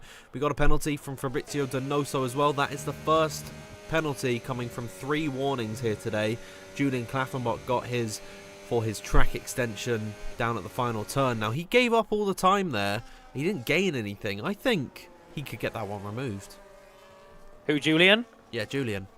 Yeah, I think he would, because you wouldn't normally get a 3 seconds there. That's just the game. So I'm sure that's just the game. So I'm sure he would get that removed. But of course, we're not 100% certain. And depending on how many penalties there is, and if they are championship deciding, there's a possibility they could get looked into just after the race. So of course, we'll have to see on that one, as we do see Berejne and Caraton head into the pit lane along with Fabrizio Donoso from 12th place. Of course, they'll drop all the way down to the rear of the field. And then, of course, it's about seeing here what Thomas Ronhaar can do in terms of catching up to the top 2. He's 4.3 seconds back, but there's never too big of a task for Thomas Ronhaar if he wants to bring that gap down. He certainly will do. As Ismail Fassi has finally got back into DRS. Good to see from Ismail Fassi. We've been watching Istvan Pukki all of this time. Now, this is interesting. Danny Berejne has come out just in front of this fight between Joris and Istvan, and Istvan is going to be able to DRS off of Joris and then make the move 3 wide, headed in towards the chicane. And Istvan Pukki takes 2 Hasses into 1 corner. Nice move there. Very clean overall from those guys. And Danny Berejne, whilst he gets those tyres up to temperature, will struggle in pace, and he'll go right back down the inside at Rivage on his teammate for the evening, Joris Cruzen. A nice send there from Danny. Gets himself back up into 13th position. Now, Istvan has been able to undercut very, very nicely in comparison to Danny Berejne and Alvaro Caraton, who have just come out the pits this lap by. We will see where he will emerge in comparison to the leaders. Now, that is the battle that I want to see, Nathan. See where Istvan can get himself in comparison to Otis Lawrence and Ismail Fassi when they come into the box. Certainly, and considering that Istvan is now just behind the back of Longuet, tells me that Nicolas Longuet's chance for a win might already be over, because, I mean, Istvan Pukki's flying at the moment. He's on way better tyres. He's on fresher. He's on a softer compound of tyre, so he should really be looking at getting past Longuet quite quickly. And then, of course, for the time being, just sitting behind the back of Alfie Butcher and keeping that DRS to his advantage. But of course, it'll be interesting to see what he can do compared to Lawrence and Fasci once they head into the pit lane, as Pukki does, unsurprisingly, take the fastest lap of the race at 1:42.612, as Caraton gets ahead of Joris Cruzen up into 14th. We've had a little comment as well, asking someone asking us to talk about the championship standings. If my maths is correct and my guesswork is correct, Otis will win this title by just 2 points on Ismail Fassi as it stands. I know for a fact that Otis will win the title as it stands, but I'm not quite sure on the gap. Nicholas 4 points. 4 points, okay. Nicholas is outside the top 10. Julian Klaffenbach hasn't come into the pit, so it's pretty difficult to talk about now. But if we're going just based on track position as it stands, Otis wins by 2 points, guys. Indeed, so that is going to be very interesting to the end of this one. Of course, I think the main battle is between Lawrence and Fasci. I think Longuet's probably out of this one now, given the fact he's already under pressure from cars that were nowhere near the top 4 earlier on. And then, of course, Julian Klaffenbach. I mean, the chance is still there, but it's just going to be so little. And I think it all depends now on if he can get that penalty removed, because he's on the back of Barry Burman's train. There's still possibly a top 10 on the cards here for him. And if that is the case, he needs what? 8th, I think, if he can do it.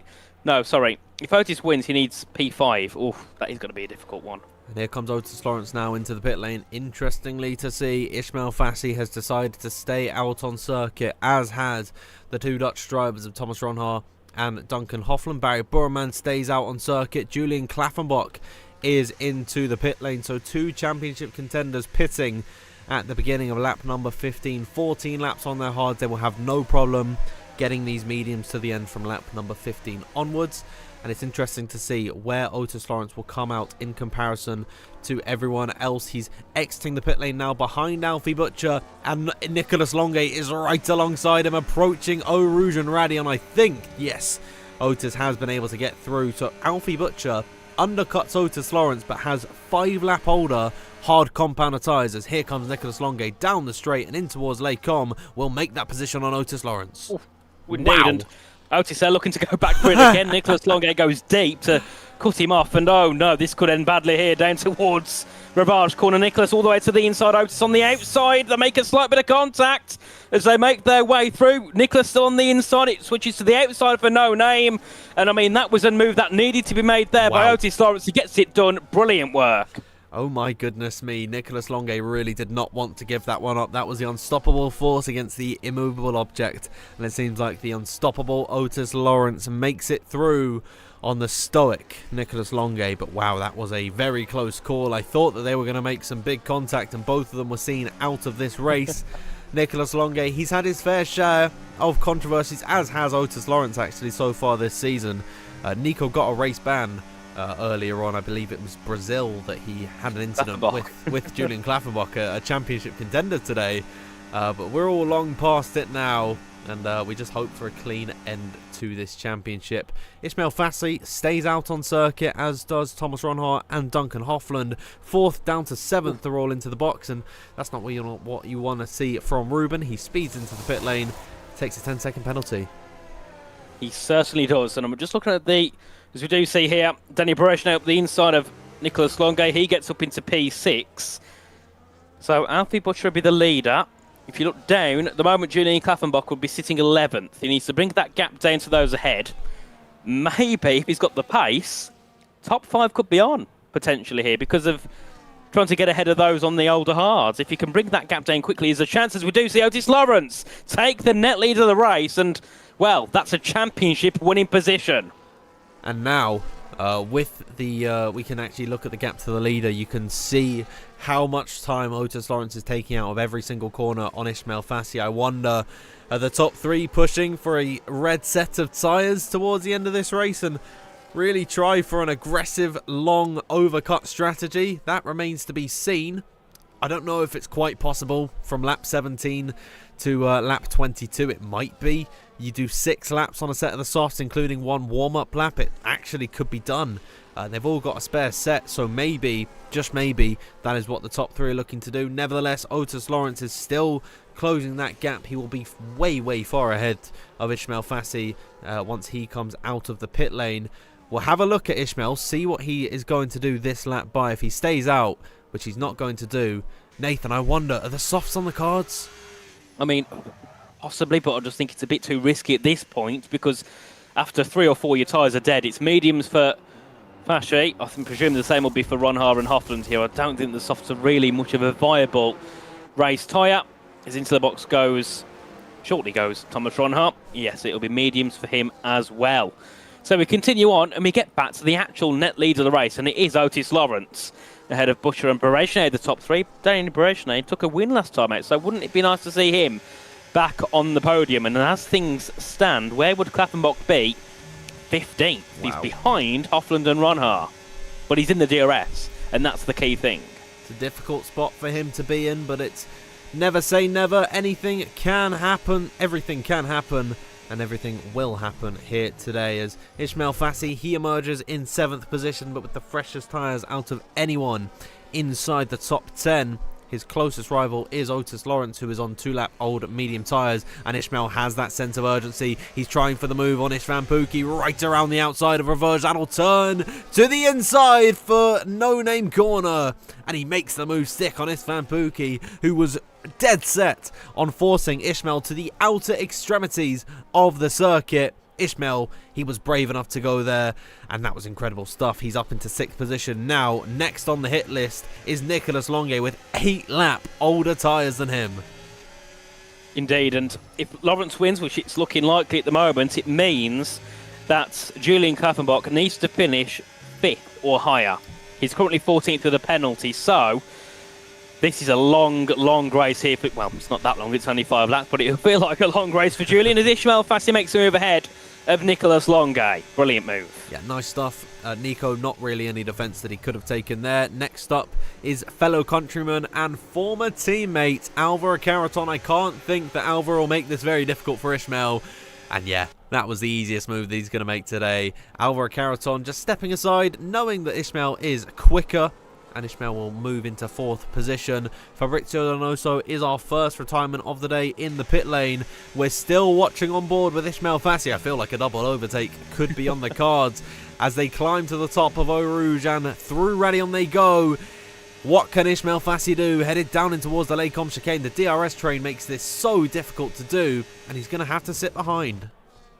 Certainly, and I just feel like now Otis has got that such a gap. I don't think there's anything that Ishmael Fassi can do here to get it back as Berger defends the inside. To the outside goes Fassi. You have to keep all the way around the outside as they head in towards No Name Corner. He's got that move done. Next is Alfie Butcher, but he's got to then bring 4 seconds down in, well, what will end up being 3 laps. I mean, that's going to be a task and a half. And I don't think that there's 4 seconds or no. however many seconds a lap in just 2 lap tyre difference. I mean, it is massive, the difference between laps in tyres, but still, this will be a huge ask for Ishmael. And I think the way that Otis has been driving today, the way that Otis has been driving all season long, just in terms of pure race pace, it's looking a little bit of a steep mountain to climb as Ishmael Fassi will get himself back into 2nd position.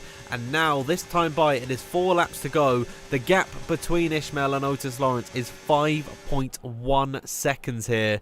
And Alfie Butcher still could have a say in this one. He's right on the rear. He'll have DRS, which Ishmael will not have. And so this could go either which way.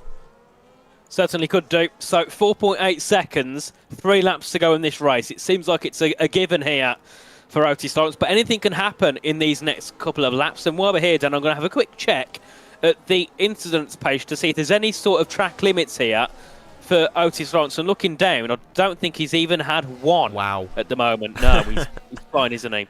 Hasn't got any worries in the world, Lawrence. He is absolutely fine. He's carefree. He's losing some time to Ishmael, but I mean, I think he has a bit of leeway to just relax a little bit in this race and store some of the battery back up as Thomas Ronhard gets through on Jan Halliday with a nice move around the outside through Les Combes. Of course, Thomas Ronhard is on a very fresh set of medium tyres, the same age as Ishmael Fassi, and will have a very easy time picking off these drivers one at a time. He's just got through on Joris Cruzen, through Ravage, and through No Name or Jackie X, whichever one you want to call it. He's following in the wheel tracks of Istvan Pukki, who's done very well on this aging set of mediums, you got to say. Certainly, and I'm not sure what's happened there to Julian Klaffenbach. He's dropped back down to 15th. He was up into 13th at one point as Duncan Hoffler makes a move ahead of Joris Krozen for 9th. A brilliant move from him up another place and solidifying his chance of some points here. And then we look at Thomas Ronhard all over the back of Istvan Pukki, looking to make the move for 7th place, and I think she'll get that done quite quickly. And yes, there he does. Breezes past the Mercedes, and at least a top 6 should be on the cards for him here. As he started 9th, it would still be a good result to get into the top 5, I think, here. Absolutely. It's been a very fun race for Thomas Ronhard. He's been up and down the order, and he's done well to get himself back up into 7th position, still with Nicolas Longuet in front of him. We're on lap number 20 of 22. That means 3 laps to go in this race. Ishmael Fassi has brought the gap down to 3.8 on Otis Lawrence, who I think is employing a little bit of cruise control as we get to the final laps of this race. It's looking like, without having led the championship for any point in this season, Otis Lawrence will be crowned your season 21 champion. It's been a very, very long time, a good few years since his last console win back in season 13. And he looks to be taking the crown here today. But of course, Nathan, it's not over until the final lap, until the checkered flag falls. Anything can happen. Indeed, I was going to say the final whistle, but it's not football, so it's not the final whistle. It's still we see the man there with the checkered flag waving it around. But yes, it looks like it's a pretty simple job now for Lawrence to take it home and, you know, take a brilliant championship fight to an end. Of course, he missed the first 4, DNF'd in Qatar, got points in the USA, missed another round, and then he went 1st, 2nd, 4th, and 1st. I mean, it's that final run of consistency he's had, isn't it? And I suppose you could have a little You could look at sports such as like football or darts, and sometimes in a title or in a championship event, it just takes just a very good, consistent amount of playing. It's not that you have to be consistent over the whole season or the whole event. It's just about those key races in a row that count, and that's what Otis has done. Same as Longe in the first 3, taken 3 back-to-back. I believe they call it a purple patch of form, and I think so. I think Otis Lawrence certainly has got the darkest shade of purple possible for how his end to the season has gone. He's been incredible, really, since USA, when he was having his scraps with Jake Benham. It was been such a strong performance from him as Thomas Ronhart is through on Alvaro Carreton. Nicholas Longe and Duncan Hoffland, 2 Aston Martin teammates today, are battling it out. And I want to talk more about Otis. He's been incredible. He's had his fair share of controversies as his penalty points have been racked up over the course of the year, but he has been very, very quick. And over the course of one lap, over the course of a full race in some circumstances, he has been so incredibly difficult to beat. And I think he's deserving of the championship today, as is Ismail Fassi, and as is Julian Klaffenbach, Nathan, down in 15th position. A fantastic breakout season from him today. And I do feel for Julian, because most drivers would think, he's never been in this position before, it's one of those. But, I mean, this is one of the biggest moments in his career, I think, to have this opportunity to take a championship. And unfortunately, pressure has got to him, or maybe something outside of racing, I don't know, has gotten to him, and it's just not ended well. He's had a DNF, a 5th, a DNF, and a 15th. And it will probably drop down because of his penalty. It could even be 18th by the end of this one. So it just shows what sometimes that lack of experience can do to a driver, and that's not talking bad about him at all. He's a driver I've supported for a long time, and even through the cheating phases as well, I've always said there's the possibilities he did, but also you've got to think the fact that he probably didn't. So yes, it is a big shame here for the young Austrian, I believe he is, but he's still got a very no way started, and that's the scary part, isn't it? I mean, he's took a championship fight all the way to the end on his first season. That takes something, doesn't it? As Danfield's left the session. No way, Nathan. I'm here. My internet is cut out for literally half a second, and I'm not in the lobby. Oh my goodness me. Yes, try and get my screen on if you can quickly. I've shared my screen to you. I'm not sure if you can try and broadcast that. Okay. Oh dear me. Okay. I can do this. You got it? Almost. Oh, he's in. Oh, there we go. Dan, you scared us for a moment. Please don't do that again. We've only got a minute to go. Just 1 minute. Oh my goodness me. That is just summing up my season in its entirety, isn't it? That really does just sum it up. I'm loading back in now, and I should... Come on, quick. He's in poo on. Quick, come on. Oh, I'll be fine. I'm still loading. Oh my goodness me. Talk us about Otis, Nathan. I'll let you through. I think I'm loading back in now, but talk us about Otis as he approaches the final few corners. I mean, what an exceptional driver he is. Of course, started out a couple of years ago out of console, moved into PC, and I mean, he's been an unstoppable force no matter what league he's in, whether it's F1 Sim Racing or WOR, he's always right there at the front. And Dan, 1 corner to go. I can't take the final words away from you. Take it away. Oh my goodness me. What a season of trials and tribulations it has been, not just for Otis Lawrence, but for everyone here in WOR. As through the final corners, Otis Lawrence, he has been untouchable here today in Belgium. He will come across the line to take victory, and with it, take the Season 21 WOR PC Tier 1 Championship. Ismail Fassi comes home in P2, and with that, 2nd position in the championship. Alfie Butcher rounds out the top 3, the podium, and we pan back to Julian Klaffenbach. What a shame for him. Yeah. What a season it was for the young, rising talent.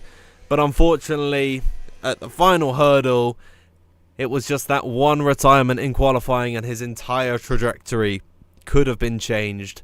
But nevertheless, Nathan, it's not worth talking about would have, could have, or should have happened. It is about what indeed did happen, and that is Otis Lawrence standing atop the podium today. A former champion in the console side of things, now crowned his title, given his flowers on the PC platform. An incredible win from him today. Yeah, certainly. And it was one of those where you see Otis and you think, right, he's got the pace today in qualifying. The first couple of laps, you see him in the race and you think, right, that's it. He's got it. No one's going to stop him, and that certainly happened. Nobody had a chance against Otis Lawrence. I mean, look at the gaps down the field.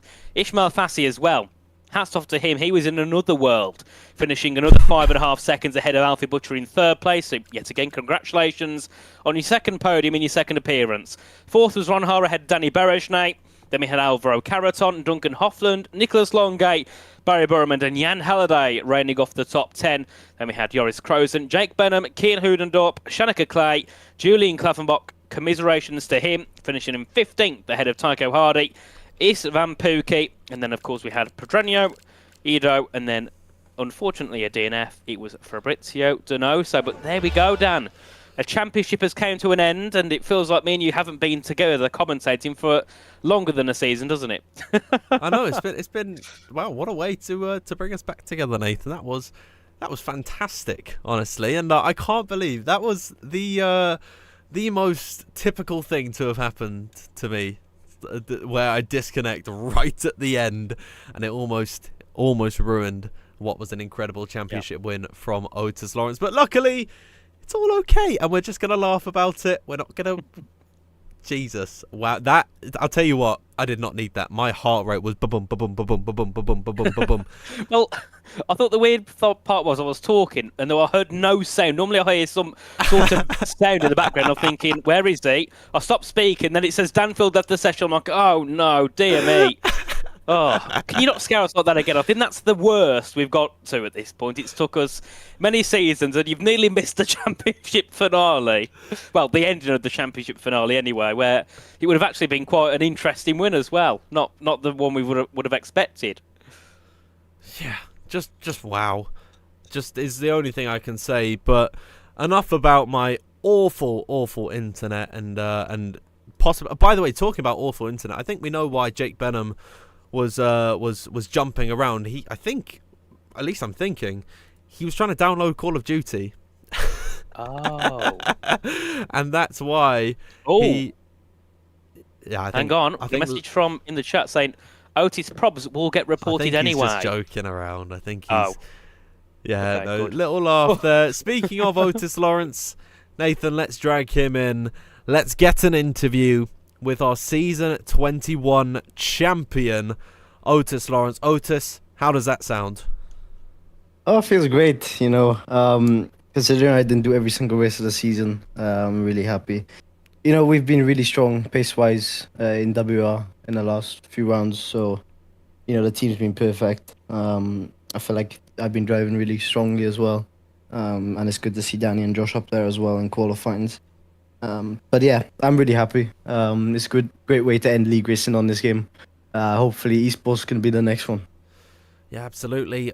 Esports just around the corner. Surely a title win like this has got to be a huge boost of confidence for not just yourself, but the entire team at Alpine. Yeah, it's fantastic. The guys have been working really well in the last few months. As I said, at the start of the game, we were making a few mistakes, strategy and just racecraft and pace-wise and stuff like that. And, we've starting to really gel together now. It's been really strong in the last few races. And, this league racing stuff is the main thing to learn from. And we've been doing just that. So I'm really thankful for the team, and I'm trying to carry us on for the future. Yeah, absolutely. I mean, it was a fantastic race and a fantastic season from you. Of course, we say the word could have quite a lot, or the words could have quite a lot, but 2 times this season you've lost a win to your teammates. Funnily enough, is the issues with sort of the incidents that you find yourself in sometimes. Is that something you're looking to fix coming up towards F1 Sim Racing? Yeah, of course. I'm always trying to improve myself. I'm always trying to improve myself as a better driver every single day. I make a lot of mistakes, but the best thing is we learn from them. Failure is the way to success. So, yeah. I love that. I'm going to use that. Failure is the way to success, and success you have found. Otis, you've been absolutely sensational throughout this season, especially coming in so late, missing the first 4 rounds of the season, then an incredible run of form towards the end to take the title. That is all from me. I'll hand you over to your very good pal Nathan Richards here. If you want to, I mean, only if you want to, just have a chat to him. It's a special moment, so I've got to have a question. And I sat there thinking, and I've actually thought, you know what, I'll put effort into one today. So I've got a question. So, of course, you've got a brilliant team around you at Alpine, considerably better than what you had at Aston Martin. So how does that help you in your preparation and help you improve your skills when you have such a good team, an experienced team behind you? That helps every way. No, obviously disrespect to Aston because they helped me like crazy as well. They really brought me into this esports season with a bang, and it was the best way to start. But Alpine also, with Danny and Josh, they've been super quick in practices, really pushing me to the limits, and I think we've all been pushing each other hard as well. And as I said, it's been looking really good. We just got to keep it up for esports. It's down around the corner. So thank you for asking the question. My pleasure. Thank you very much, Otis, for joining us here today, and congratulations once again from myself and Nathan and everyone in the live chat who tuned in. It was an incredible race and an incredible season from yourself, and we'll let you get away and enjoy that. Thank you, guys. Hope you guys enjoyed.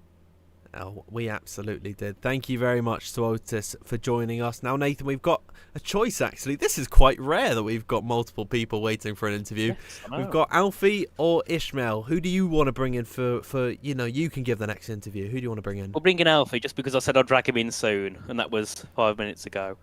Alfie, welcome in. Can you hear us? Yeah, I can hear you.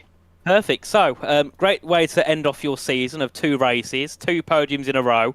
Certainly very good results. I mean, out of the past 2 races, what have you really taken away this season from WOR? Is there anything you can really take into that next F1 sim racing season with some preparation? I think, obviously, I only did the last 2 races, so I was just looking to get a bit of extra preparation and just do some tracks that perhaps I wanted to improve on. Maybe in Piaget I didn't get the results I wanted there, so it's always nice to touch back on the tracks and I think obviously finish the season in a nice way. Yeah, certainly. And of course, going into this race as well, you started on the mediums. Many others started on the hards. Was it ever a consideration to go on the hards, or was it always from the start go medium hard to the end?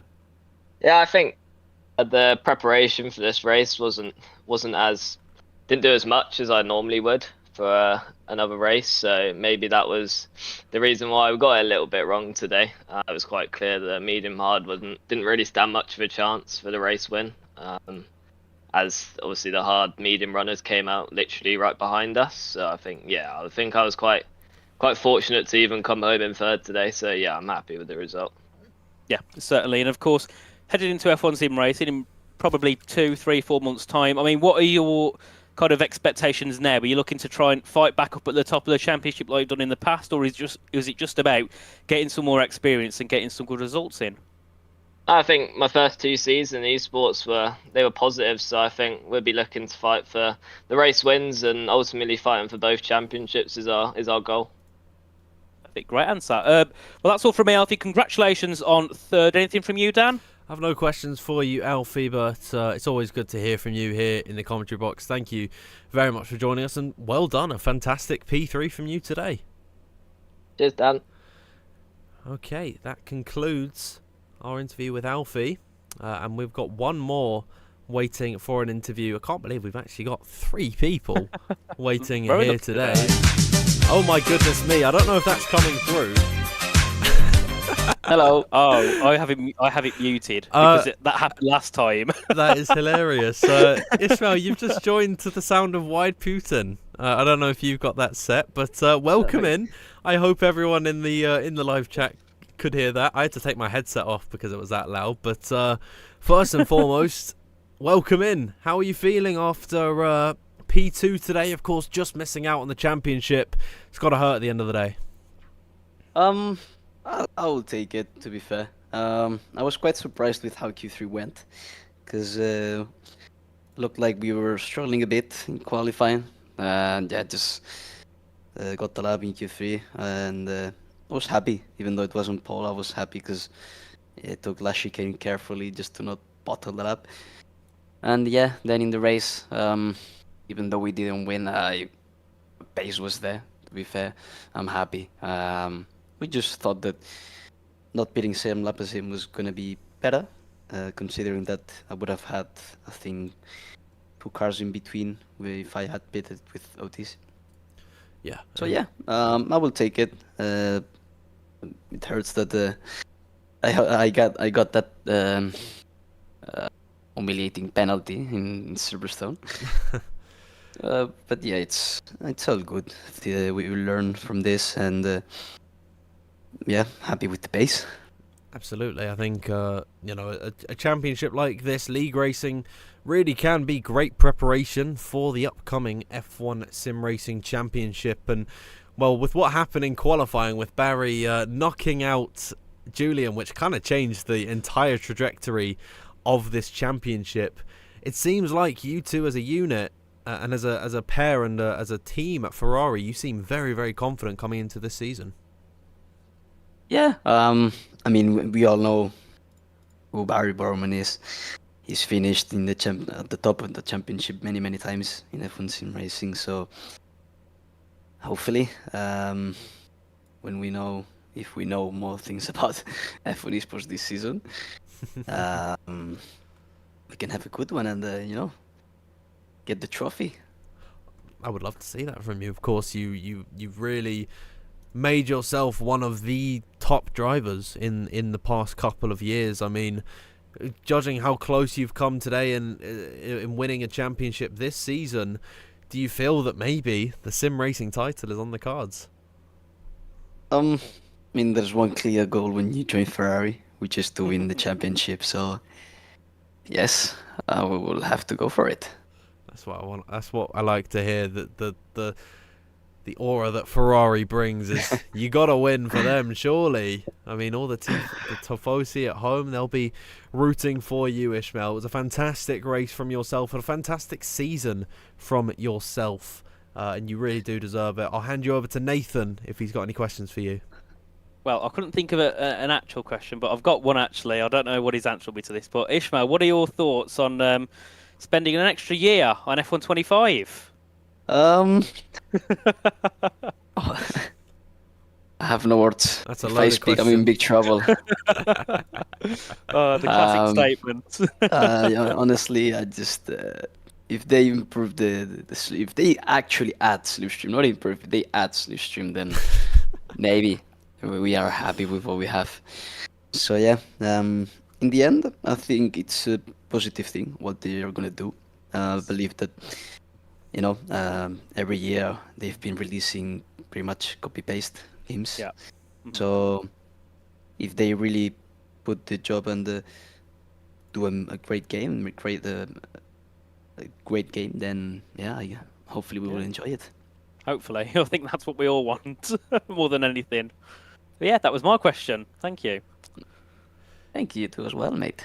Yeah, thank you very much, Ismail, for joining us in the commentary box. It's rare that we get so many people coming in for an interview. So myself and Nathan, we're very grateful to you all as drivers. So we will let you get away and enjoy that P2 and that P2 in the championship as well. Really well done over the course of the season. And enjoy the break before F1 Sim Racing, my friend. Thank you. Have a good night. Ciao, ciao. Bye-bye. Bye-bye. Thank you very much. And I wish we could get a wide Putin leaving sound, but... Yeah, I don't know what it was. I think it was in E-Series. He joined the interview room or something for the last race. It was, I can't remember what song it was, but I remember the exact same reaction from Corey Brooks of, what the hell was that? Can't remember what song it was, but he was like, oh yeah, I did that on purpose. But I had the soundboard muted forever because I knew it's going to happen one day. I looked back at the stream when he was talking and it was loud on the stream. Never mind in your ears. Yeah, I'm nervous for...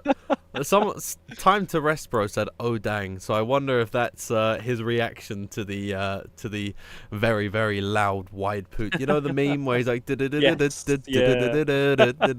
so that's what played through the speakers. But Well, it was a bit of a jump scare, to be honest, but yeah, enough. Imagine it was. Enough about that. I think it is we are at a very good spot to wrap up, Nathan. What a season of racing we have had. It's been ages since you and I were in the commentary box together, so this is a nice way to end off season 21 here of WOR PC Tier 1, which is likely to be our last season here on the game. Thank you everyone so much, week on week, for 12 rounds of this season, for tuning in since the very beginning at Austria to the finish here at Spa. We have a new champion here in WOR PC Tier 1. Otis Lawrence climbs to the top of the mountain at the last hurdle and captures the gold. That is all from us. If you haven't already, and I mean, what are you doing? 12 rounds into the season, you're not following WOR League on Twitter or at World Online Racing F1 on TikTok. What are you doing?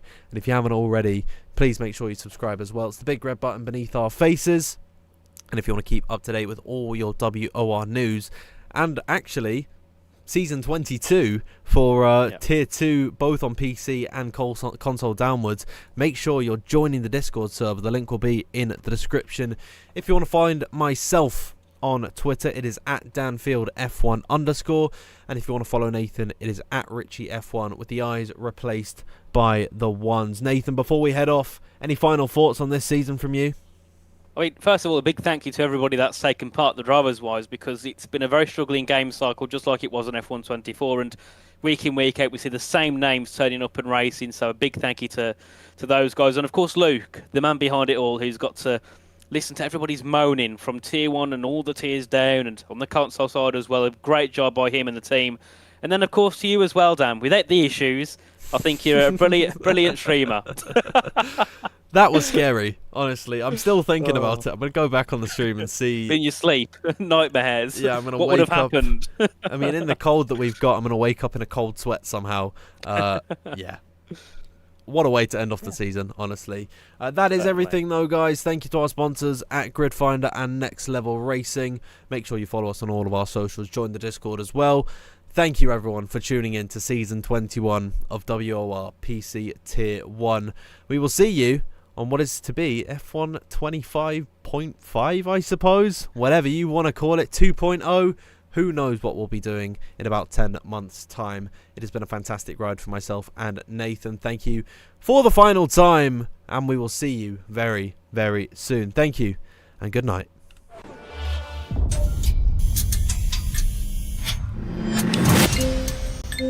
Thank you.